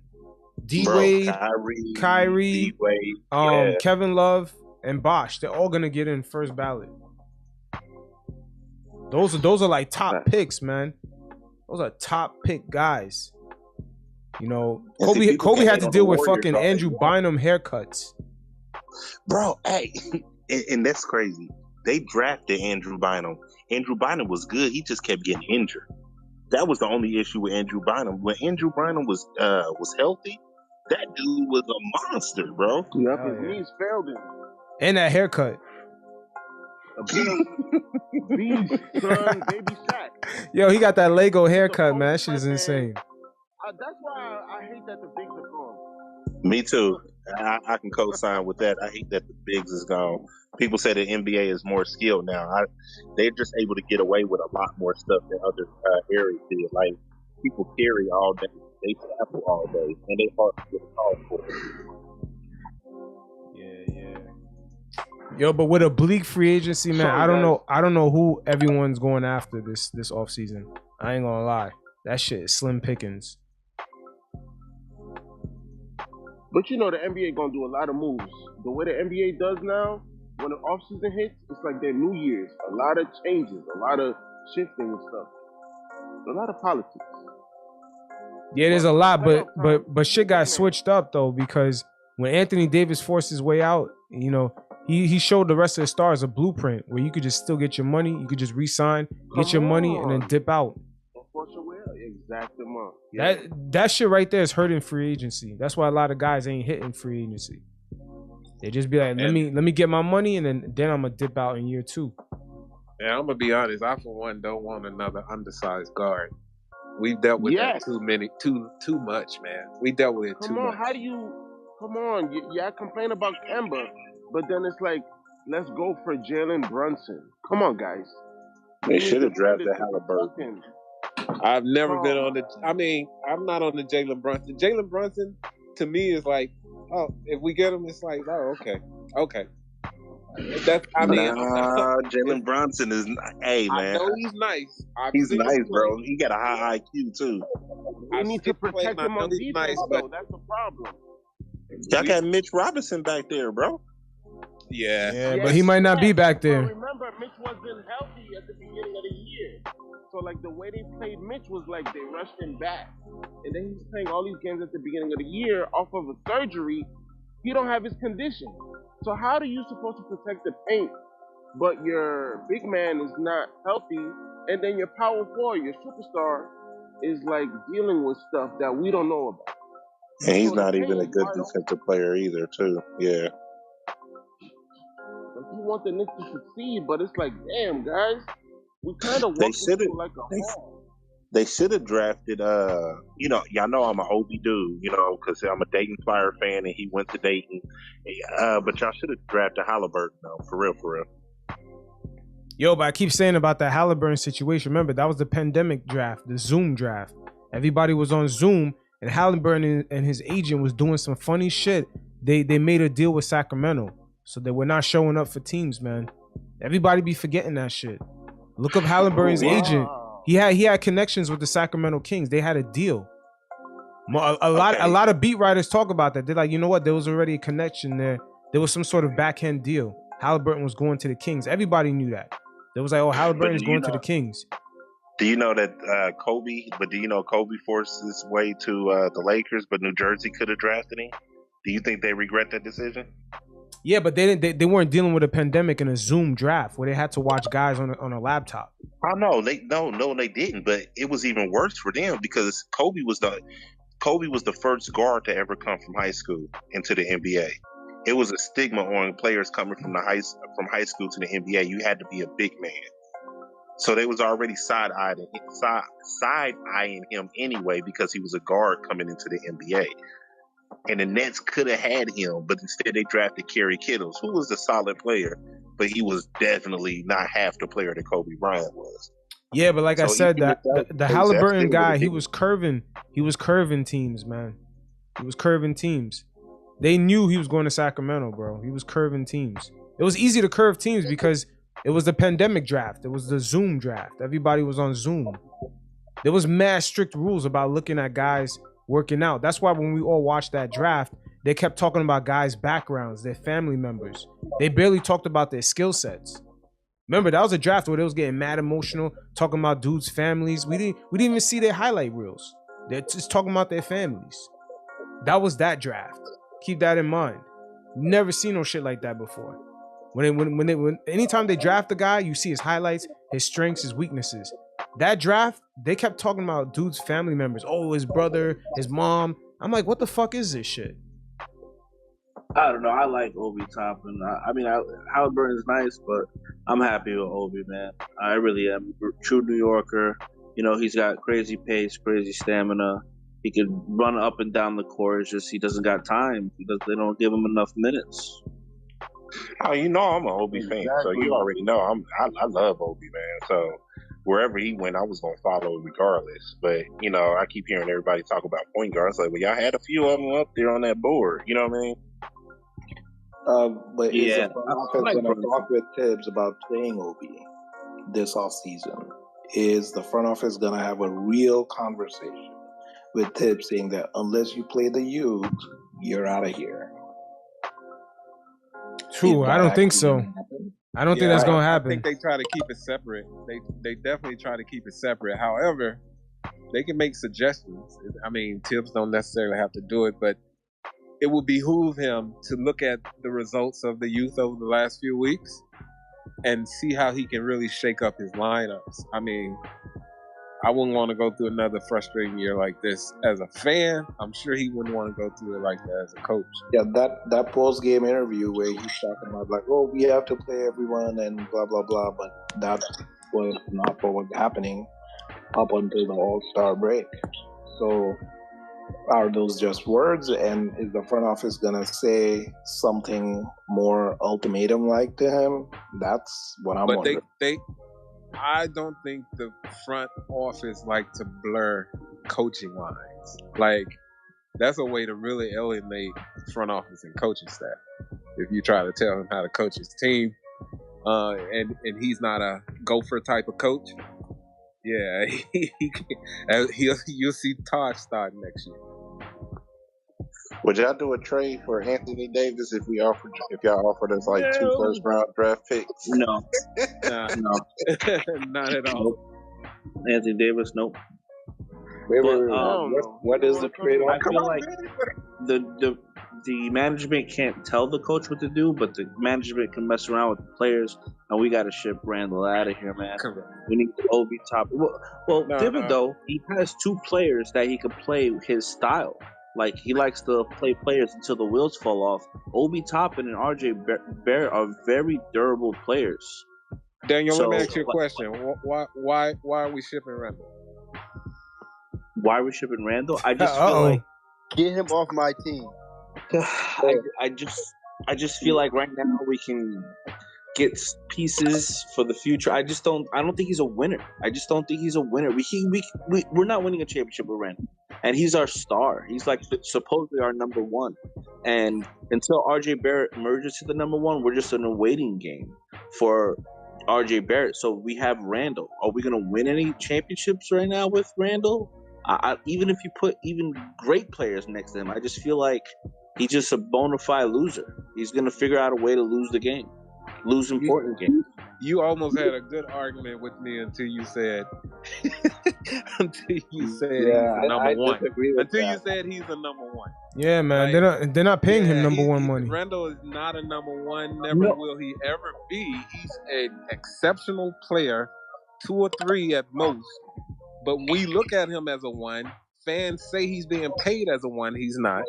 And I think Randle is that workhorse you need on a championship team. Now, attitude and effort aside, if he adjusts that just an inch to the left, he would be a dynamic 2 or 3 on a championship team, because that gritty work, that down low work, that rebounding work, Randle's good for that, man. And you can't just find a 20-10 and 5. Can I ask a question real quick then, guys? You don't mind? I want to say shout out to all this. I don't come at Knicks spaces often because I have too many people on here. Been a Knicks fan for quite some time now.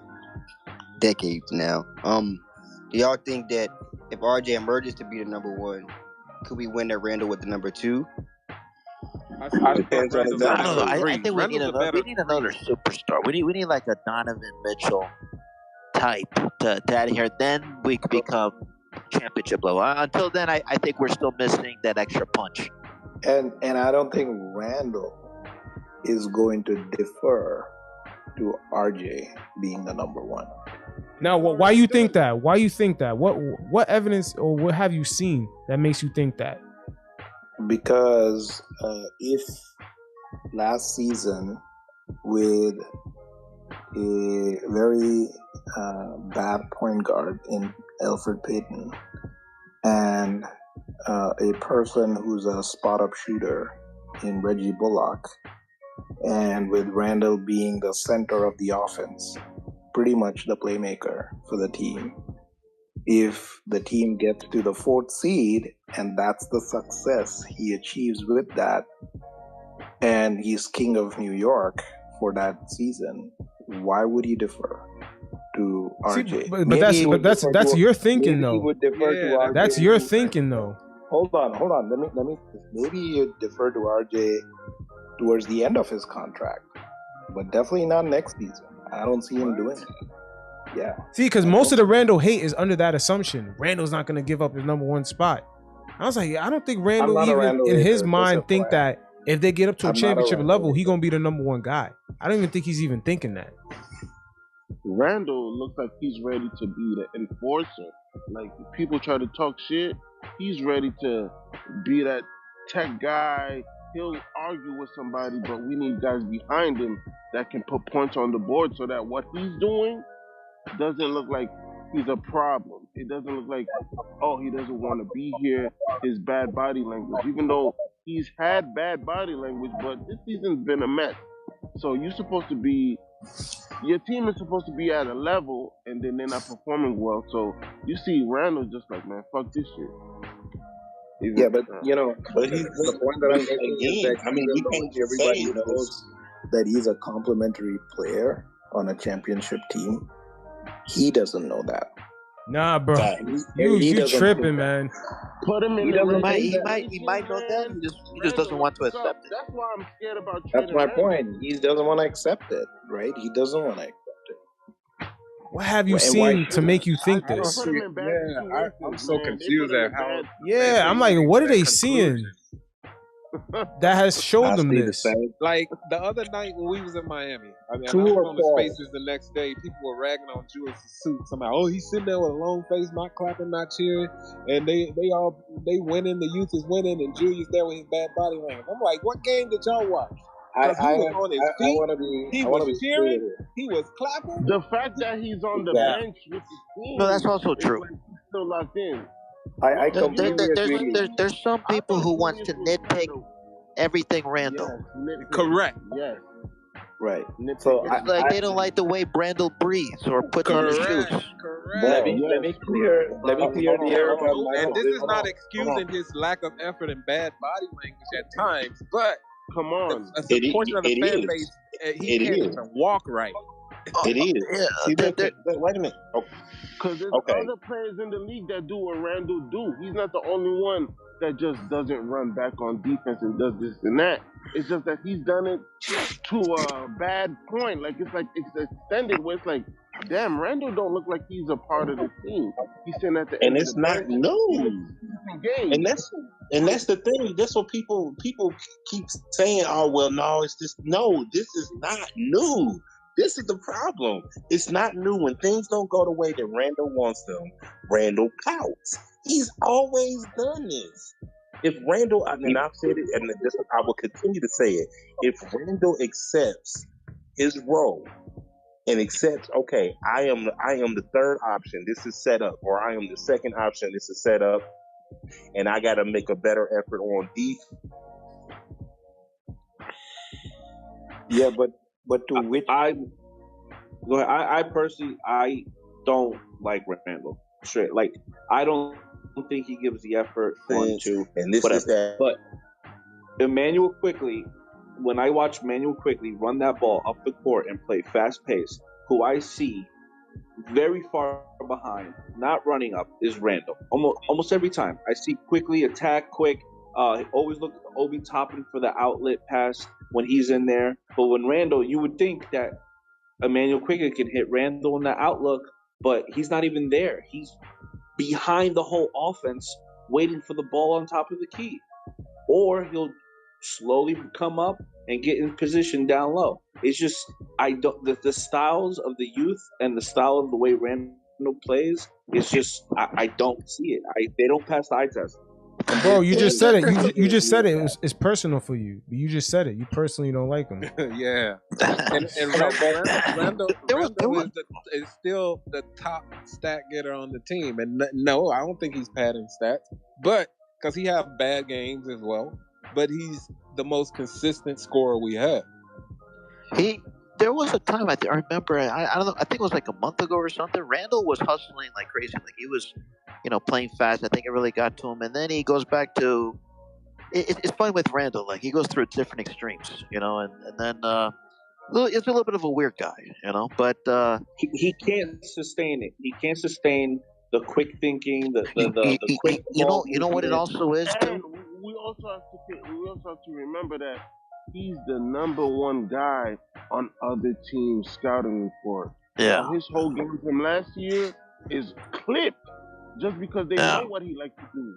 And they know he likes to play off balance, so now they throw him even more off balance, even though he has been part of it. The bad body language has been there.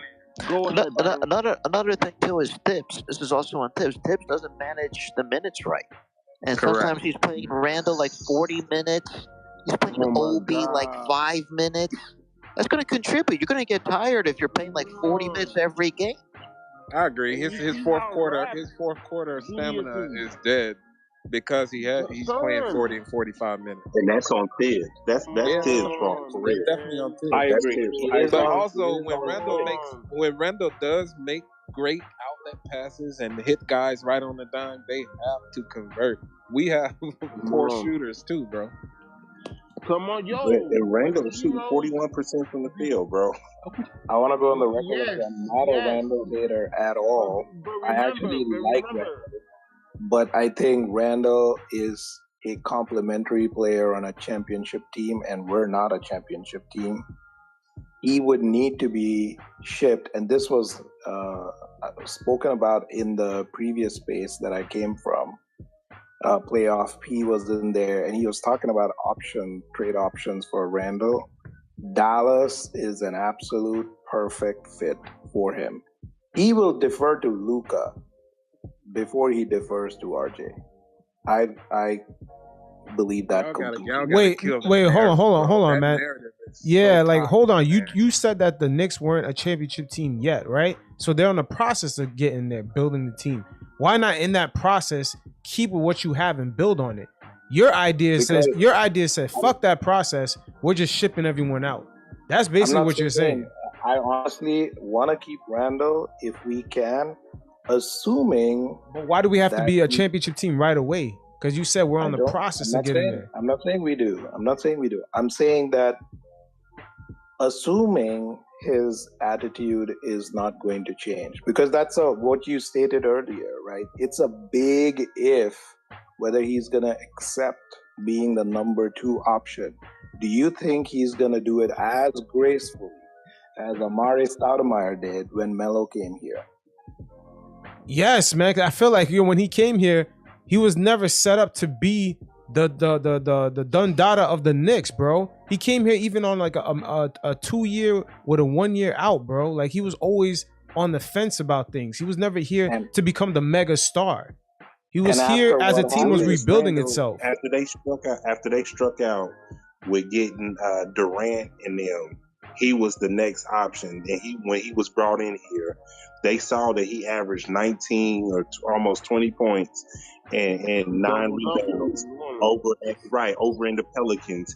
They was painting it like, well, he's not Kevin Durant, but he's going to give us 25 for 24 points. Is how they painted it, bro.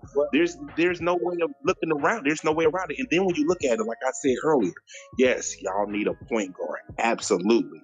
But there's no way in the hell you can justify shooting 41% from the field and being a powerful man like that. No way. 41%. There are guards in the league. Bro, you can justify it when the Knicks keep giving him the ball on the top of the key because they got no point guard. They keep giving the Randle the ball on the top of the key. Why are they giving a power forward the ball in that angle? But wait a minute. He was doing it with the Lakers. The year before he left, he was averaging 16 and 8 with the Lakers, averaging the same as Kuzma, averaging the same as Ingram, and we didn't have the most outstanding floor spacing as well, and he was taking the ball to the hoop. Yeah, bro. I mean, I don't know what to tell you. I kind of like the way Randle used to play. If you look back in his Pelicans days, he was on their first season. I think he averaged like 21 and 8, really high efficiency. But who was giving him the ball? But who was giving him the ball though? Alfred Payton. Drew Holiday there. They had Drew in the beginning, but at the end of the season when Anthony Davis got hurt, it was Alfred Payton. Look at Alfred Payton's averages that final week. Alfred Payton was getting like 15 assists a game. He had someone to set him up, man. Let's real quick. Why didn't y'all keep Let's look at the difference between last year and this year, right? So the difference between last year and this year. Last year was a playoff. This year was not. The common denominator to me is Derrick Rose, right? I believe Derrick Rose is a very good point guard. A point guard like that, a facilitator like Derrick Rose, is the difference between the playoffs, and not the playoffs, with Randle. Now, Randle, I don't think he believes he came in to be the number one, because look at the contract he accepted. It's not a max deal. I mean, I don't think the Knicks would try to offer him a max deal. I'm glad he didn't make him offer them a max deal. But I look at the contract he took, and that contract makes it seem like he knew he wasn't going to be the number one. Right. So why are we all pissed off that he's not playing like a number one? No. I think it's the lack of point guard. I believe you hit the nail on the head with Derrick Rose, right? I think he would defer to Derrick Rose before he deferred to RJ. I honestly the reason that people expect him to be the number one is because the man was in the top 10 MVP. He was in the top 10 of MVP consideration. Right. He was all in this year. And this year, NBA second team, right? He was all NBA second team.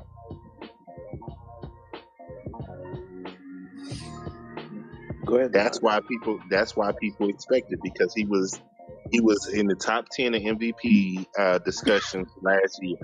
That's why people expected it this year. He signed a big contract. That's why people expected it this year. We can't sit here and act like he didn't have the expectation after the type of year he had last year. He carried y'all to the playoffs.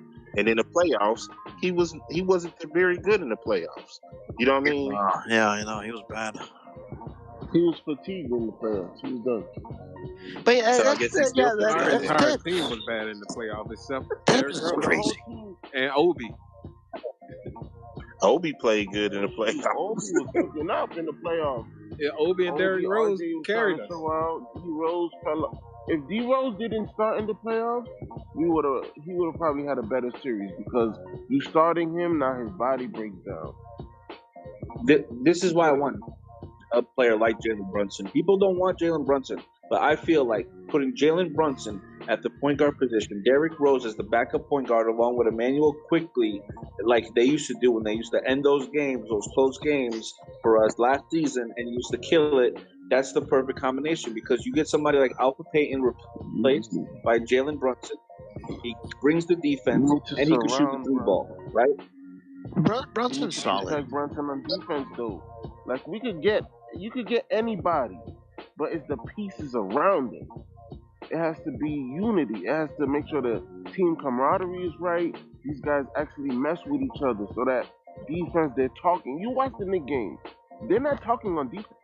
Yeah, they used to do that last year. Jalen Brunson's a dog. Yeah, but my only issue with Jalen Brunson is that he could. Yeah, go ahead.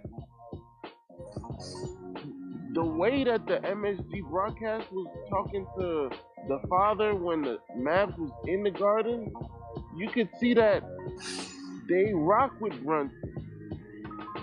It's just that even though the Knicks broadcast mess with all the players in the league, you gotta protect Brunson. You gotta protect anybody on defense. Nobody's gonna shut down one player. All the elite players are gonna get to their spots. They're gonna fight and score, even if they get the N1. So now you just gotta get the right pieces around Brunson, or even if Randle does come back, you gotta make sure his mind is right, and he apologizes to the fans. Because nah, you bugging, man. He don't need to apologize for shit. He don't apologize to the fans for what? Nah, man, he ain't apologizing. He don't, no need. We don't need. This is crazy, man. This is crazy. Making a man apologize for what? That sounds insane, bro. If that ever happens, bro, we never get no free agents. Not apologize, but like, yo, this is what I was going through. Winning games will be the apology we need. Yeah, man. Amen. But yo, I think the key to that is a point guard. Yo, but going back to your Brunson point, I think Daniel, you said that. Yeah, Daniel, your Brunson point. My only issue with him, just beyond the skill sets, is the leverage that he has. He's like the only guy available really in free agency this offseason. So he does have the leverage. Overpaid. Yeah, he's gonna get paid. He can charge whatever he wants. Yeah, he's gonna get overpaid. Nah, him. Question marks is still out on Colin. Yeah, but it don't matter. Even if Colin Sexton goes into free agency, they both gonna get overpaid because there's just the scarcity issue, man. There's barely anyone available, especially at point guard. These guys are gonna get overpaid. It's almost What's like his name? To be honest, Is he a free agent this year, Dennis? yeah, Dennis Schroeder also, but no one's gonna overpay him though. He lost his opportunity with that shit. Yeah, he messed up. He should have stayed with the Lakers. He should have took that money. Yeah. If I was a betting man, I already see it in the cards. I see it in the stars. I believe we're gonna end up with Jalen Brunson in the offseason. That's just me. I think it's not a perfect fit, but it's I like it. I kind of like it. Yeah, but it involves him getting overpaid though, and I don't see Leon Rose offering that overpayment. Leon Rose is, he's careful. He doesn't make every move that everyone thinks he should do. He takes his time. He evaluates. Okay, look, Jalen Brunson may not be the defensive guard that you may be looking for, but his IQ will instantly make that offense better. And you can put pieces around to help him with team defense. Team defense will cover up a lot of individual issues. Period. I got a question about him. I haven't watched a lot of Dallas games, but is he a run and gun point guard, or is he a? I think he likes to get to the rim. Guard. Yeah, he likes to break down the defense. Right. So he likes to break down the defense. Is it in the half court, or is he running wild like quickly and trying to break it down? Well, I haven't seen a lot. And that's what YouTube's for, baby. Go look at his highlights. Yeah, he's both, yo. He can do both. He shows out. Brunson shows out whenever Luka's out. If you notice, if Luka has to miss a game, that's when Brunson shows up. The thing about Brunson right now, he's playing in Luka's shadow, so he can't really be the full Brunson right now with Luka playing there.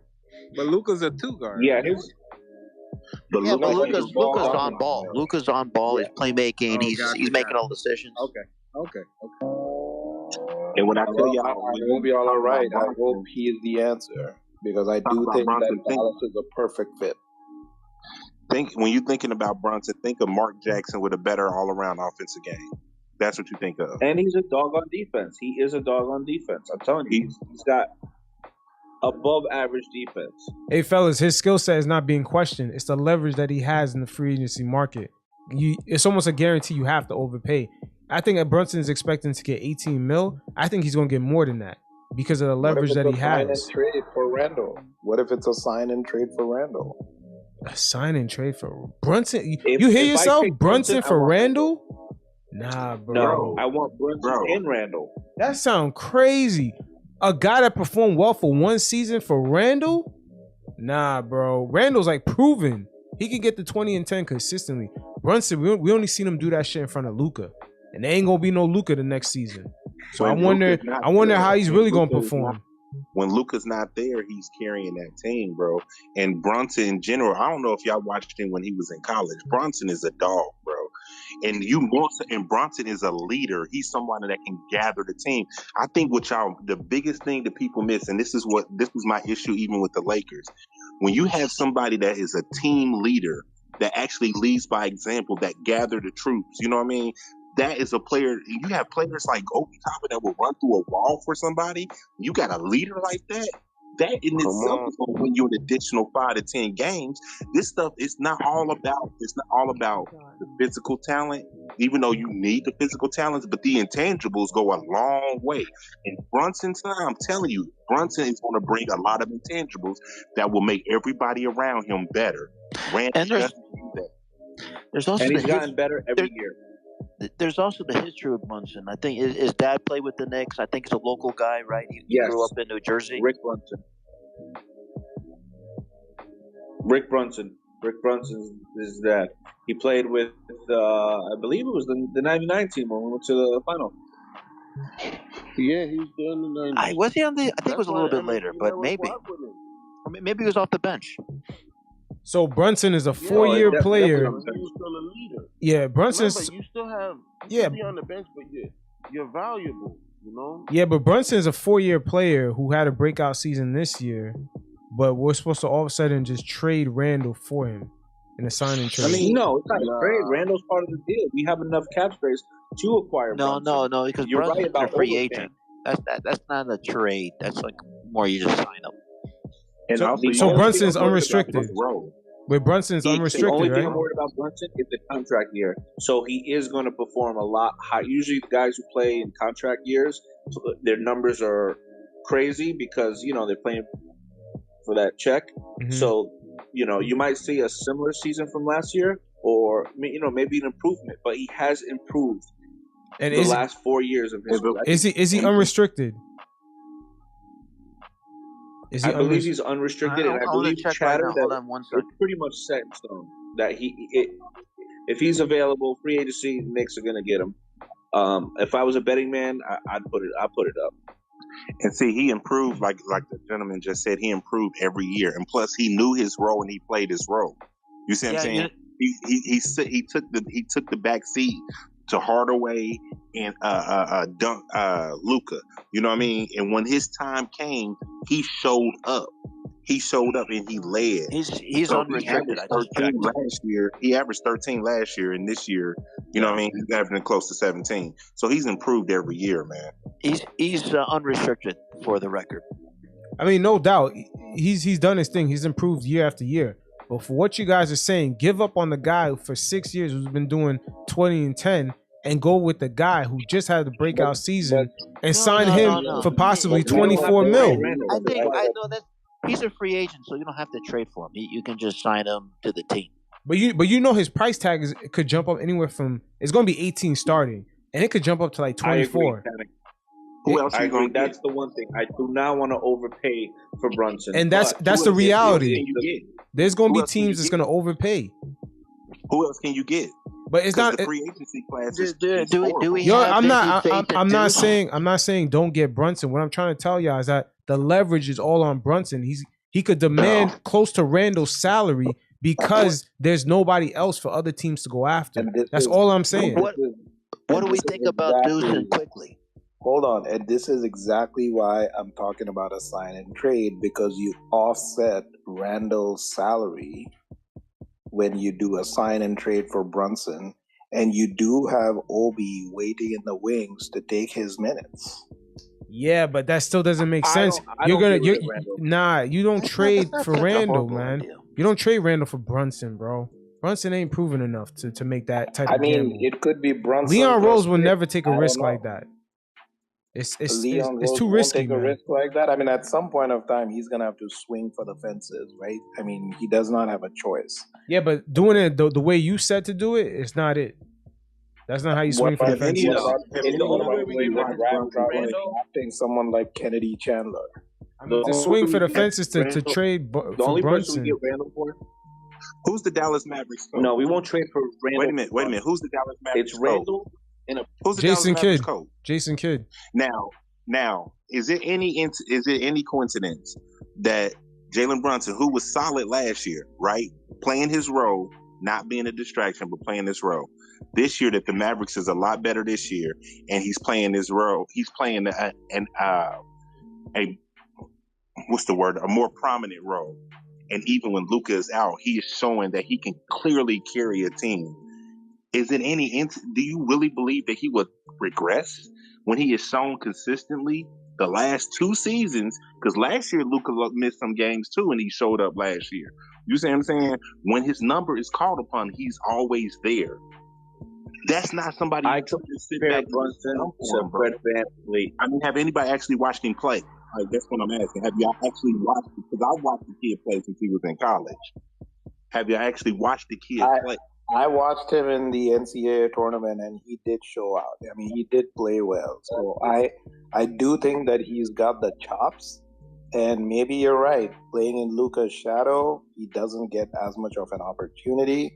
And you have to, like I was saying a second ago, you got to swing for the fences because you don't want to overpay even more. Like at one point of time, we were thinking, maybe we can trade for Shai or somebody like that. It's too late now for something like that. So you don't want to trade for Brunson or sign Brunson, after his next contract. By that time, the price might be a lot higher than what it is right now. So Shank, he's an unrestricted free agent. So that we don't need to trade for Brunson. So the trading for Brunson, I think it's because anybody who signs him is not going to trade him after they The just only signed reason him. why I keep bringing that up is because I would like to offset Randle's salary somehow from the cap. That's you don't need to offset his salary. Nobody, we can afford Brunson. It's almost. But the second point is, do we see Randle as that person who would defer to Brunson? Yes, I think it's not Randle's position. Randle's not a point guard, man. Randle's a power forward in the NBA. He's been playing power forward his whole life. You think Randle's been bringing the ball up the court, trying to? No, it doesn't make any sense, man. He's out of the way you assume Randle. You're assuming his thinking as a player that plays out of his position, and that's not how it works. Is Luka a point guard? Yeah, he's not is LeBron James a point guard? These guys are on a different talent level, man. But I'm saying that they are ball dominant, right? Yeah, but they still play the wing position. They still play the wing. Randle's not a winger. He's nowhere near a wing position. But this ball dominant way of playing is what he's used to now. No, he's not, bro. Last year was just a one-time deal, man. That's not realistic, man. It's not realistic. It's not realistic. But this season we have no point guard, man. Who's playing point guard this season with Derrick Rose out? Fucking Alec Burks. Thank you. Have y'all actually paid attention to Brunson's efficiency? I have been doing a lot of I think he's pretty efficient. In the few weeks. I believe everything you say about Brunson. I no doubt that he's got the skill set. I just didn't know whether he was a running point guard or a half. He's good. I mean, I'm not going to say he's great, but he's solid. But is he worth 24 a year? Let's say the asking price goes up to that. Is he worth 24 a year? He's not worth $1 more than Randle. So exactly. So wait, hold on, because Brunson already said he's looking to get 18 plus. So the asking price starts at 18, and there's no one at the point guard free agency that's at his skill level, quote unquote. Colin Sexton is the other maybe point guard. Remember, Kyrie Irving is also a free agent. There's other point guard. Tore his ACL, right? And Colin is not a point guard. Colin is a small scorer. Yeah, right. Yeah. He's a scorer. He's a two guard in a point guard's body. Brunson can run a team. But regardless, the asking price, he has leverage to increase it. He doesn't have to settle for 18. We had the same conversation last year about Van Vliet. Remember Van Vliet? Everybody was wondering, is he worth the money? Is he worth the money? I see Brunson a similar player to Van Vliet, kind of like no. Van Vliet is tested, is battle tested, bro. I'm sorry. Well, Van Vliet can play defense, and he's battle tested, man. He went to the finals. He got experience. He's just small, bro. Van Vliet plays defense. Remember, he made his mark in the 2019 finals when he guarded up Steph, and he put himself on the map there. And his price is at 21 to 19 per year. That's the way his contract breaks down. And he had more opportunity than Brunson had. And Brunson is just now really the last since Jason Kidd got there. Since Jason Kidd got there, that's when Brunson has really been given the keys to be one of the starters on the team. He didn't have that before Jason Kidd got there. So are y'all comfortable? Are y'all comfortable with Brunson at that price point? 22 all the way to 21, 22 to like 20. I would go up to 20. I wouldn't go no higher than 20. And the reason I would say that because you got players like Bertan making it that type, almost close to that type of money. And that dude is trash. Damn. So we're going to pay him, RJ, Julius.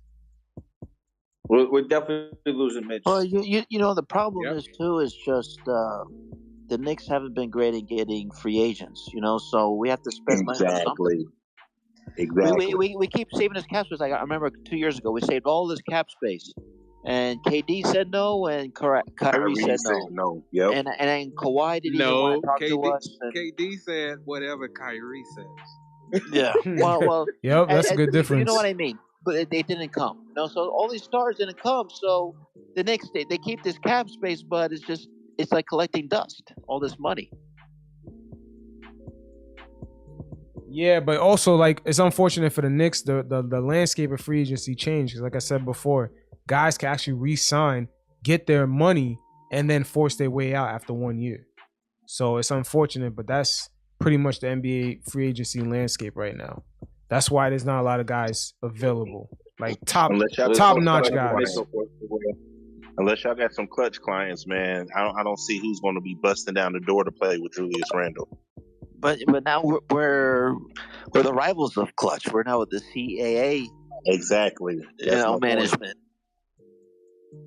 That's my point.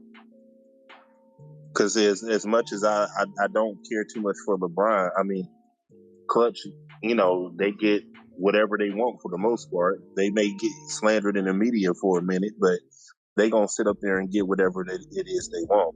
Yeah, they tamper like Chicago did. Mm-hmm. Yep. Leslie, just start talking.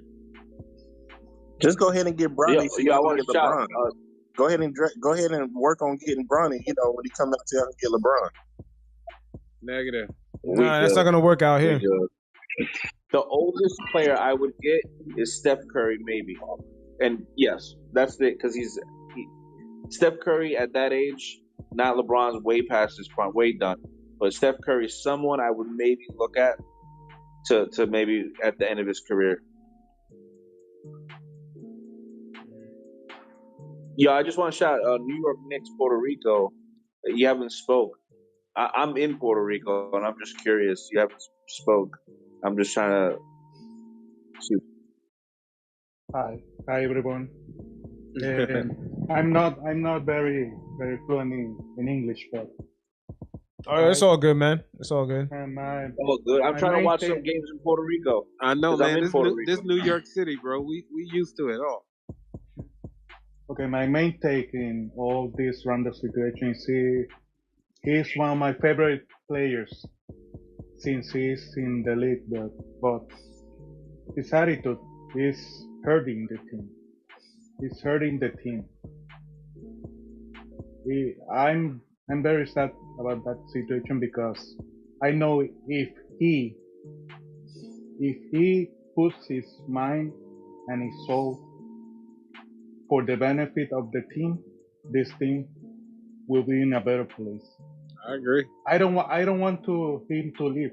I don't want him to leave, really, because a 20-point guy, a 10 rebound guy, a 5 assist guy, it's not very frequent in the league. Correct. That was a talented player. It's hard to find another guy like that. So that's my main take. Excuse me for my bad English. No, it was good. It was perfect, bro. I agree with you. Yeah. Randle's a talented player. Randle's got a lot of talent, but it is unfortunate that his ego or his I don't know what to call it, but something about him, he just gets flustered a little bit too easily, either with refs or there's so many different things with him. And is the Obi more on RJ's timeline? That's the other question. Bro, they all on each other's timeline. Yeah, they're pretty young, including Randle. Randle's on RJ's Randle. timeline. Yeah, like we the fan base have created this narrative, and it has really been so toxic, and it's spread like wildfire. State. And I don't subscribe to that Randle hate. Like, I'm not that guy.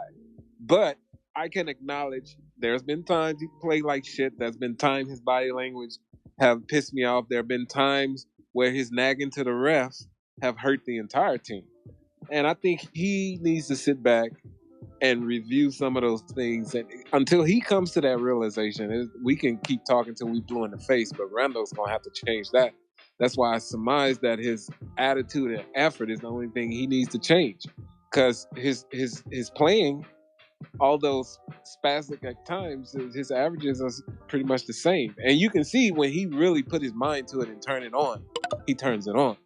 We just need that for 82 games. And unfortunately, this year he didn't have it.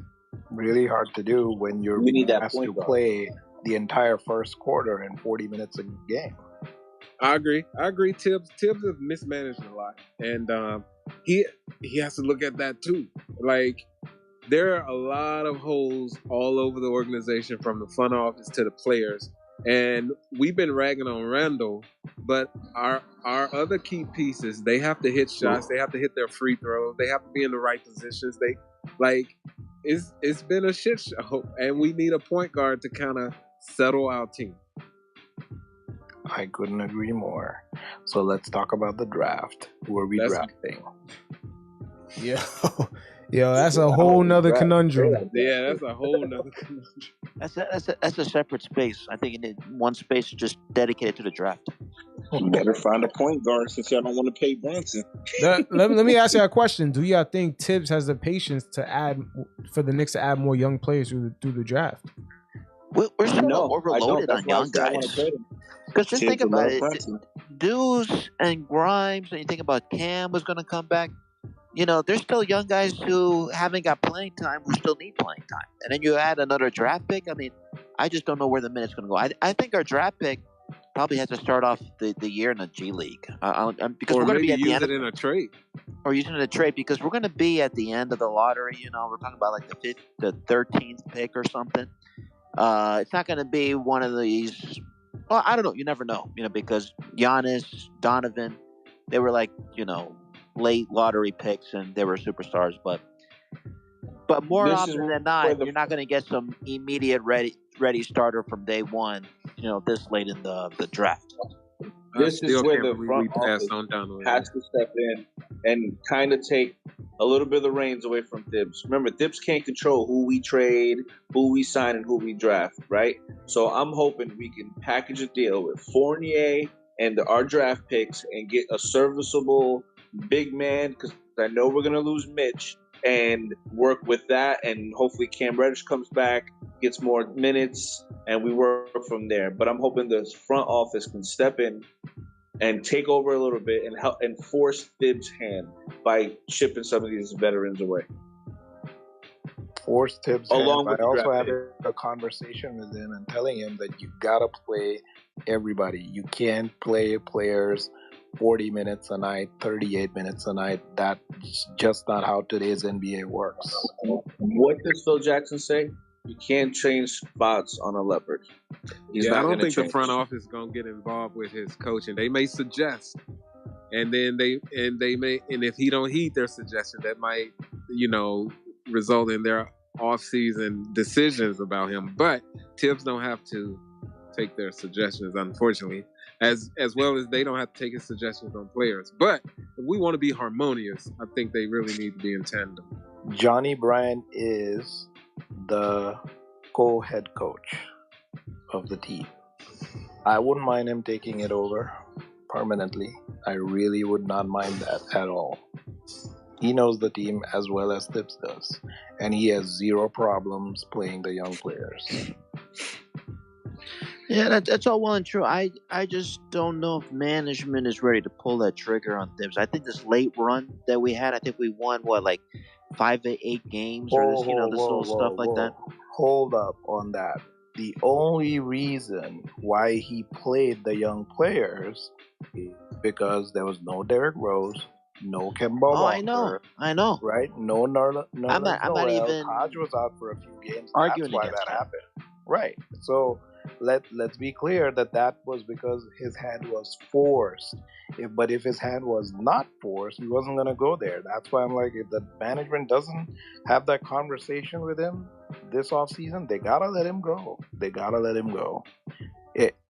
There's a reason why even in Minnesota, which was full of young players, right, at the time, except for one veteran, Jimmy Butler, he didn't pan out.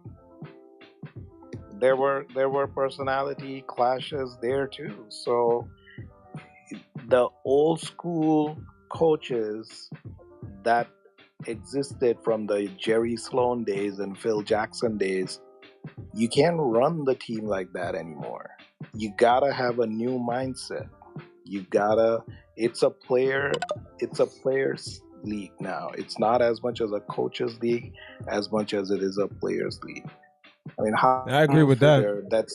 how do you figure that Steve Kerr, who has never coached a damn team in his life, goes to Golden State and wins multiple championships because he is that much smarter than the brilliant minds in coaching in the NBA? No, because he deferred to the players to make some decisions, and I it think worked out. I think he does deserve some credit. I mean, granted, he has like a lot of talent, but he did do some things that to help enhance that team. And then you look at what's going on right now, like they had to kind of start over again. KD left and stuff like that. They have a bunch of new young guys, and they still remain in the elite team, even though Clay was out and Draymond was out. So I think he deserves some credit. Granted, he does But have it is a lot of Steph talent. Curry's team, right? Steph Curry is the engine that makes them run like that. Clay and Draymond are the complementary engines that make that team run like that. If you've got three returning players from your initial championship days, yeah, you've got a recipe for success. Of course you did. Of course you do. Under any coach, you could change that coach to the Utah coach Snyder, and they would still win. I don't think that would change if Kerr was out. I mean, let's be clear: when Kerr was out with sickness, the guy who got Luke Walton, who got fired from the Kings job or the Lakers job, he got fired from the Lakers job. He had the best record in the NBA. Wasn't it like 73-9 while Kerr was out? So is Luke also that much smarter than the rest of the league's coaches? He didn't coach them till 7-3. He just coached like about 20 games. No. It was more than that. It was more than that.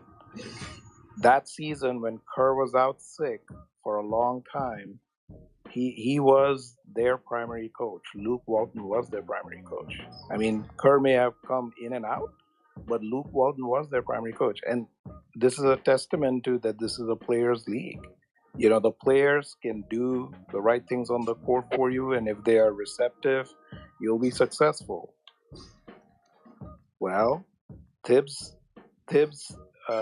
strong suit is defense, not offense. What is our offense today? We come up to the top of the key, right? Swing the ball left, nothing happening. Swing the ball right, nothing happening. Okay, let's set a pick and then see what happens. Oh, let's dish it to that corner for Evans 3. This is our offense like pretty much every single time down the road. Yep, sounds like a LeBron offense. Right. It's except we got Randle as the LeBron. Say it again. Exactly. We got Randle and LeBron role, but he's like the homeless man LeBron. Right, but that's our offense. Our offense sucks, and our offense sucks because this year. We also sort of lack options. We don't have a real superstar in the team.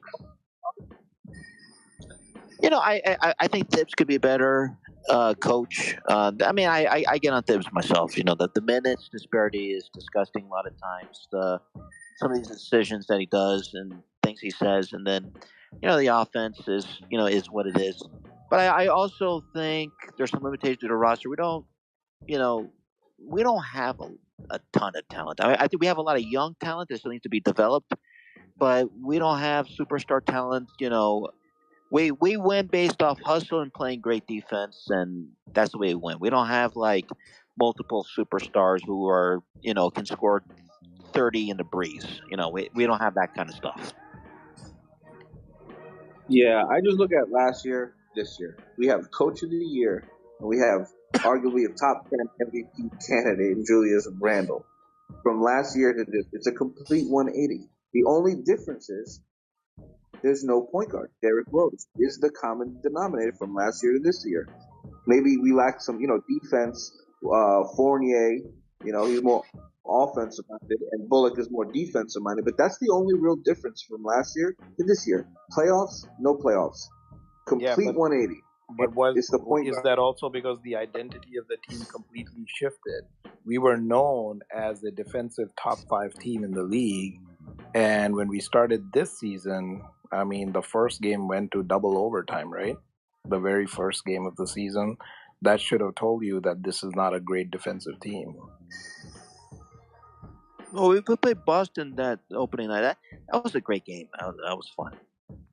Yeah, but wasn't it a double overtime game?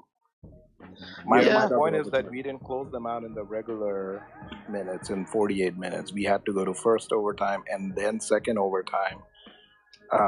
And I mean, I feel that as if we were going to be a lot better on offense and still decent on defense, then that would not have happened. Hey, fellas, my bad. Just real quick, Randle was asked about him requesting a trade, and he said if it's not coming directly from me, it's not true. Right. I'm glad he said I saw that. I saw that in the so glad he said that. Yeah, I just quote tweeted it. Looks like he's doing a lot of reflecting. I looked at his post game comments. He talked a lot more in this post game conference than I think you could add like the last 20 combined.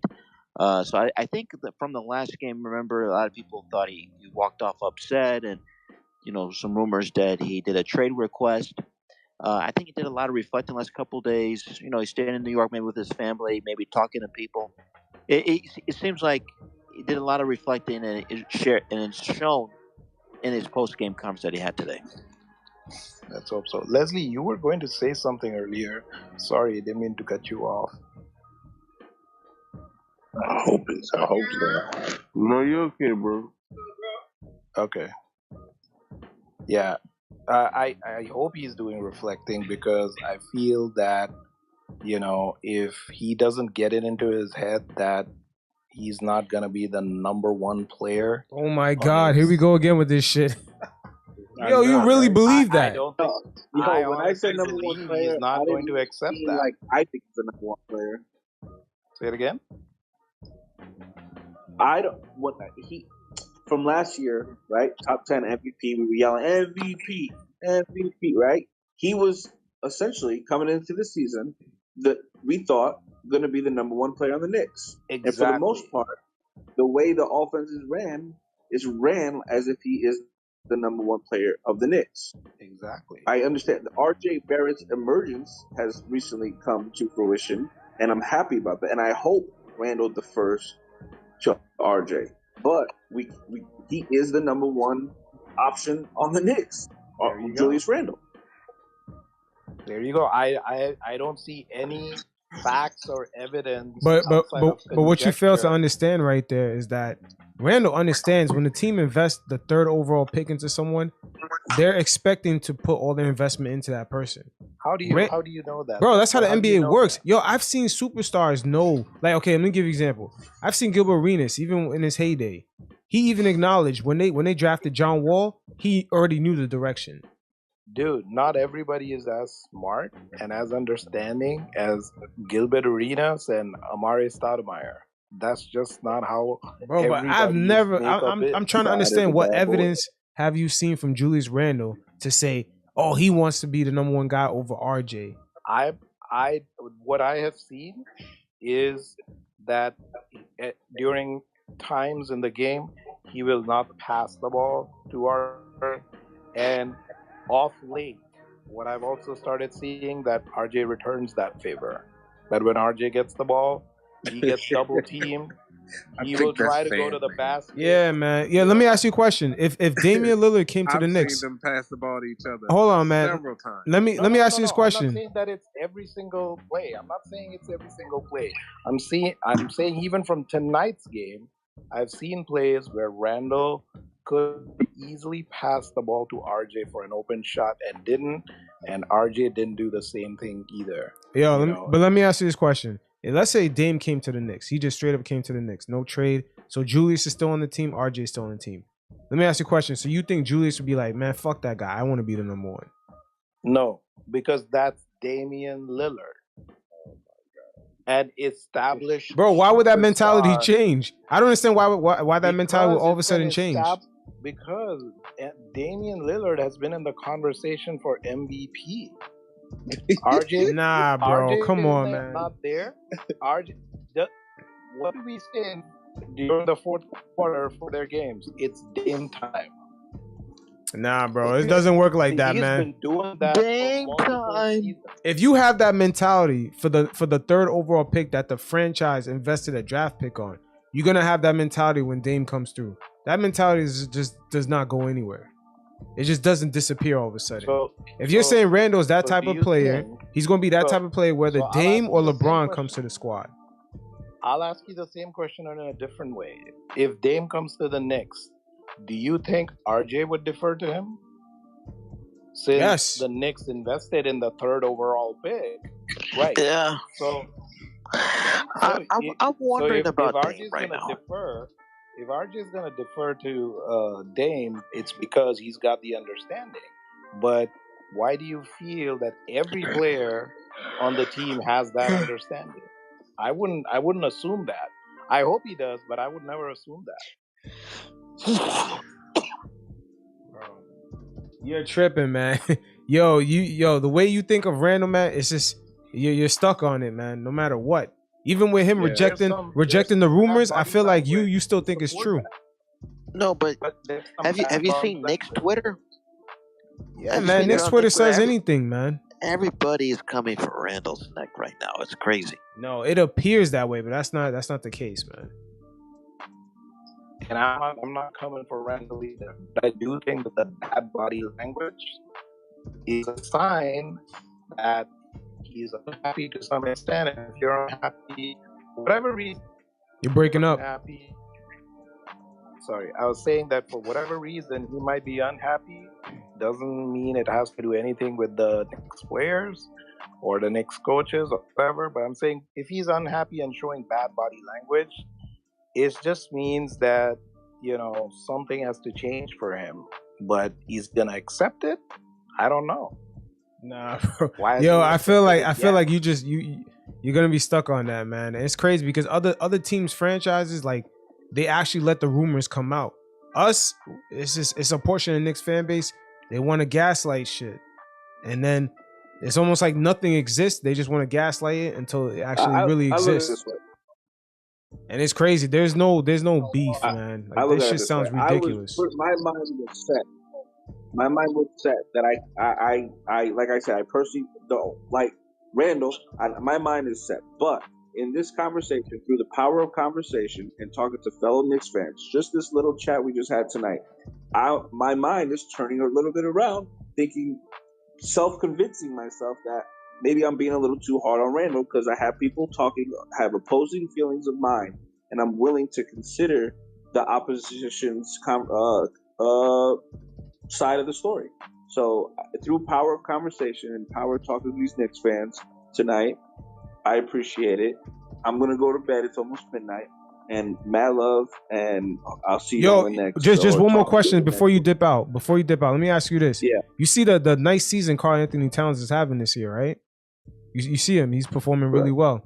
Let's say, do you think next year, let's say if he struggles a little bit, do you think the Minnesota Timberwolves fan base going to be like, let's get him the fuck out of here? Do you think they would ever do shit like that? Toxic fan base. We're one of the most toxic fan base between us and the Philadelphia Eagles. I don't, maybe the Boston Red Sox, but we're pretty toxic fan base. Yep.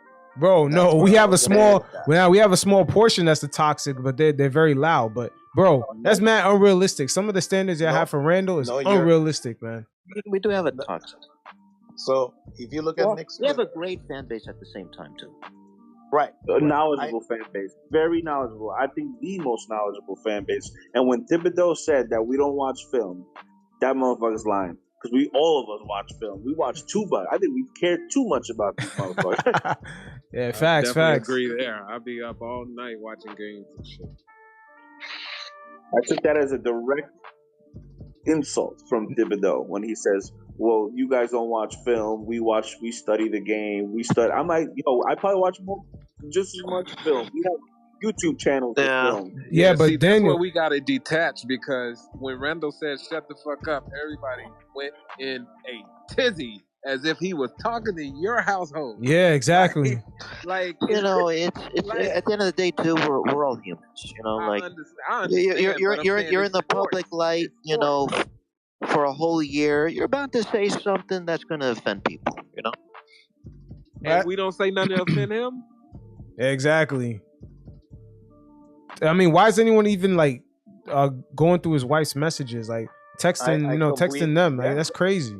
But completely support that. Talking about his son in spaces. Why? Yeah, that he wants to get his son a picture with Donovan Mitchell. What's wrong with that? Whether it's at the beginning of the game or at the end, like we too hard. We micromanage Randle like we fuck. Like that's crazy. That's just not your fan base though. I'm thinking about LA. You look how they dragging Westbrook this year and how they was dragging Kuzma. They was dragging Kuzma for like 3 straight years. You know what I mean? So. Yeah, there are certain fan bases in the league like that, and ours is one of them. Unfortunately. Yeah. But Daniel, you basically acknowledge that that's asinine to not like Karl Anthony Towns after 1 year of having a great performance. You acknowledge that it's some toxic shit that the Knicks fan base does. So your expectations for Randle is kind of asinine, man.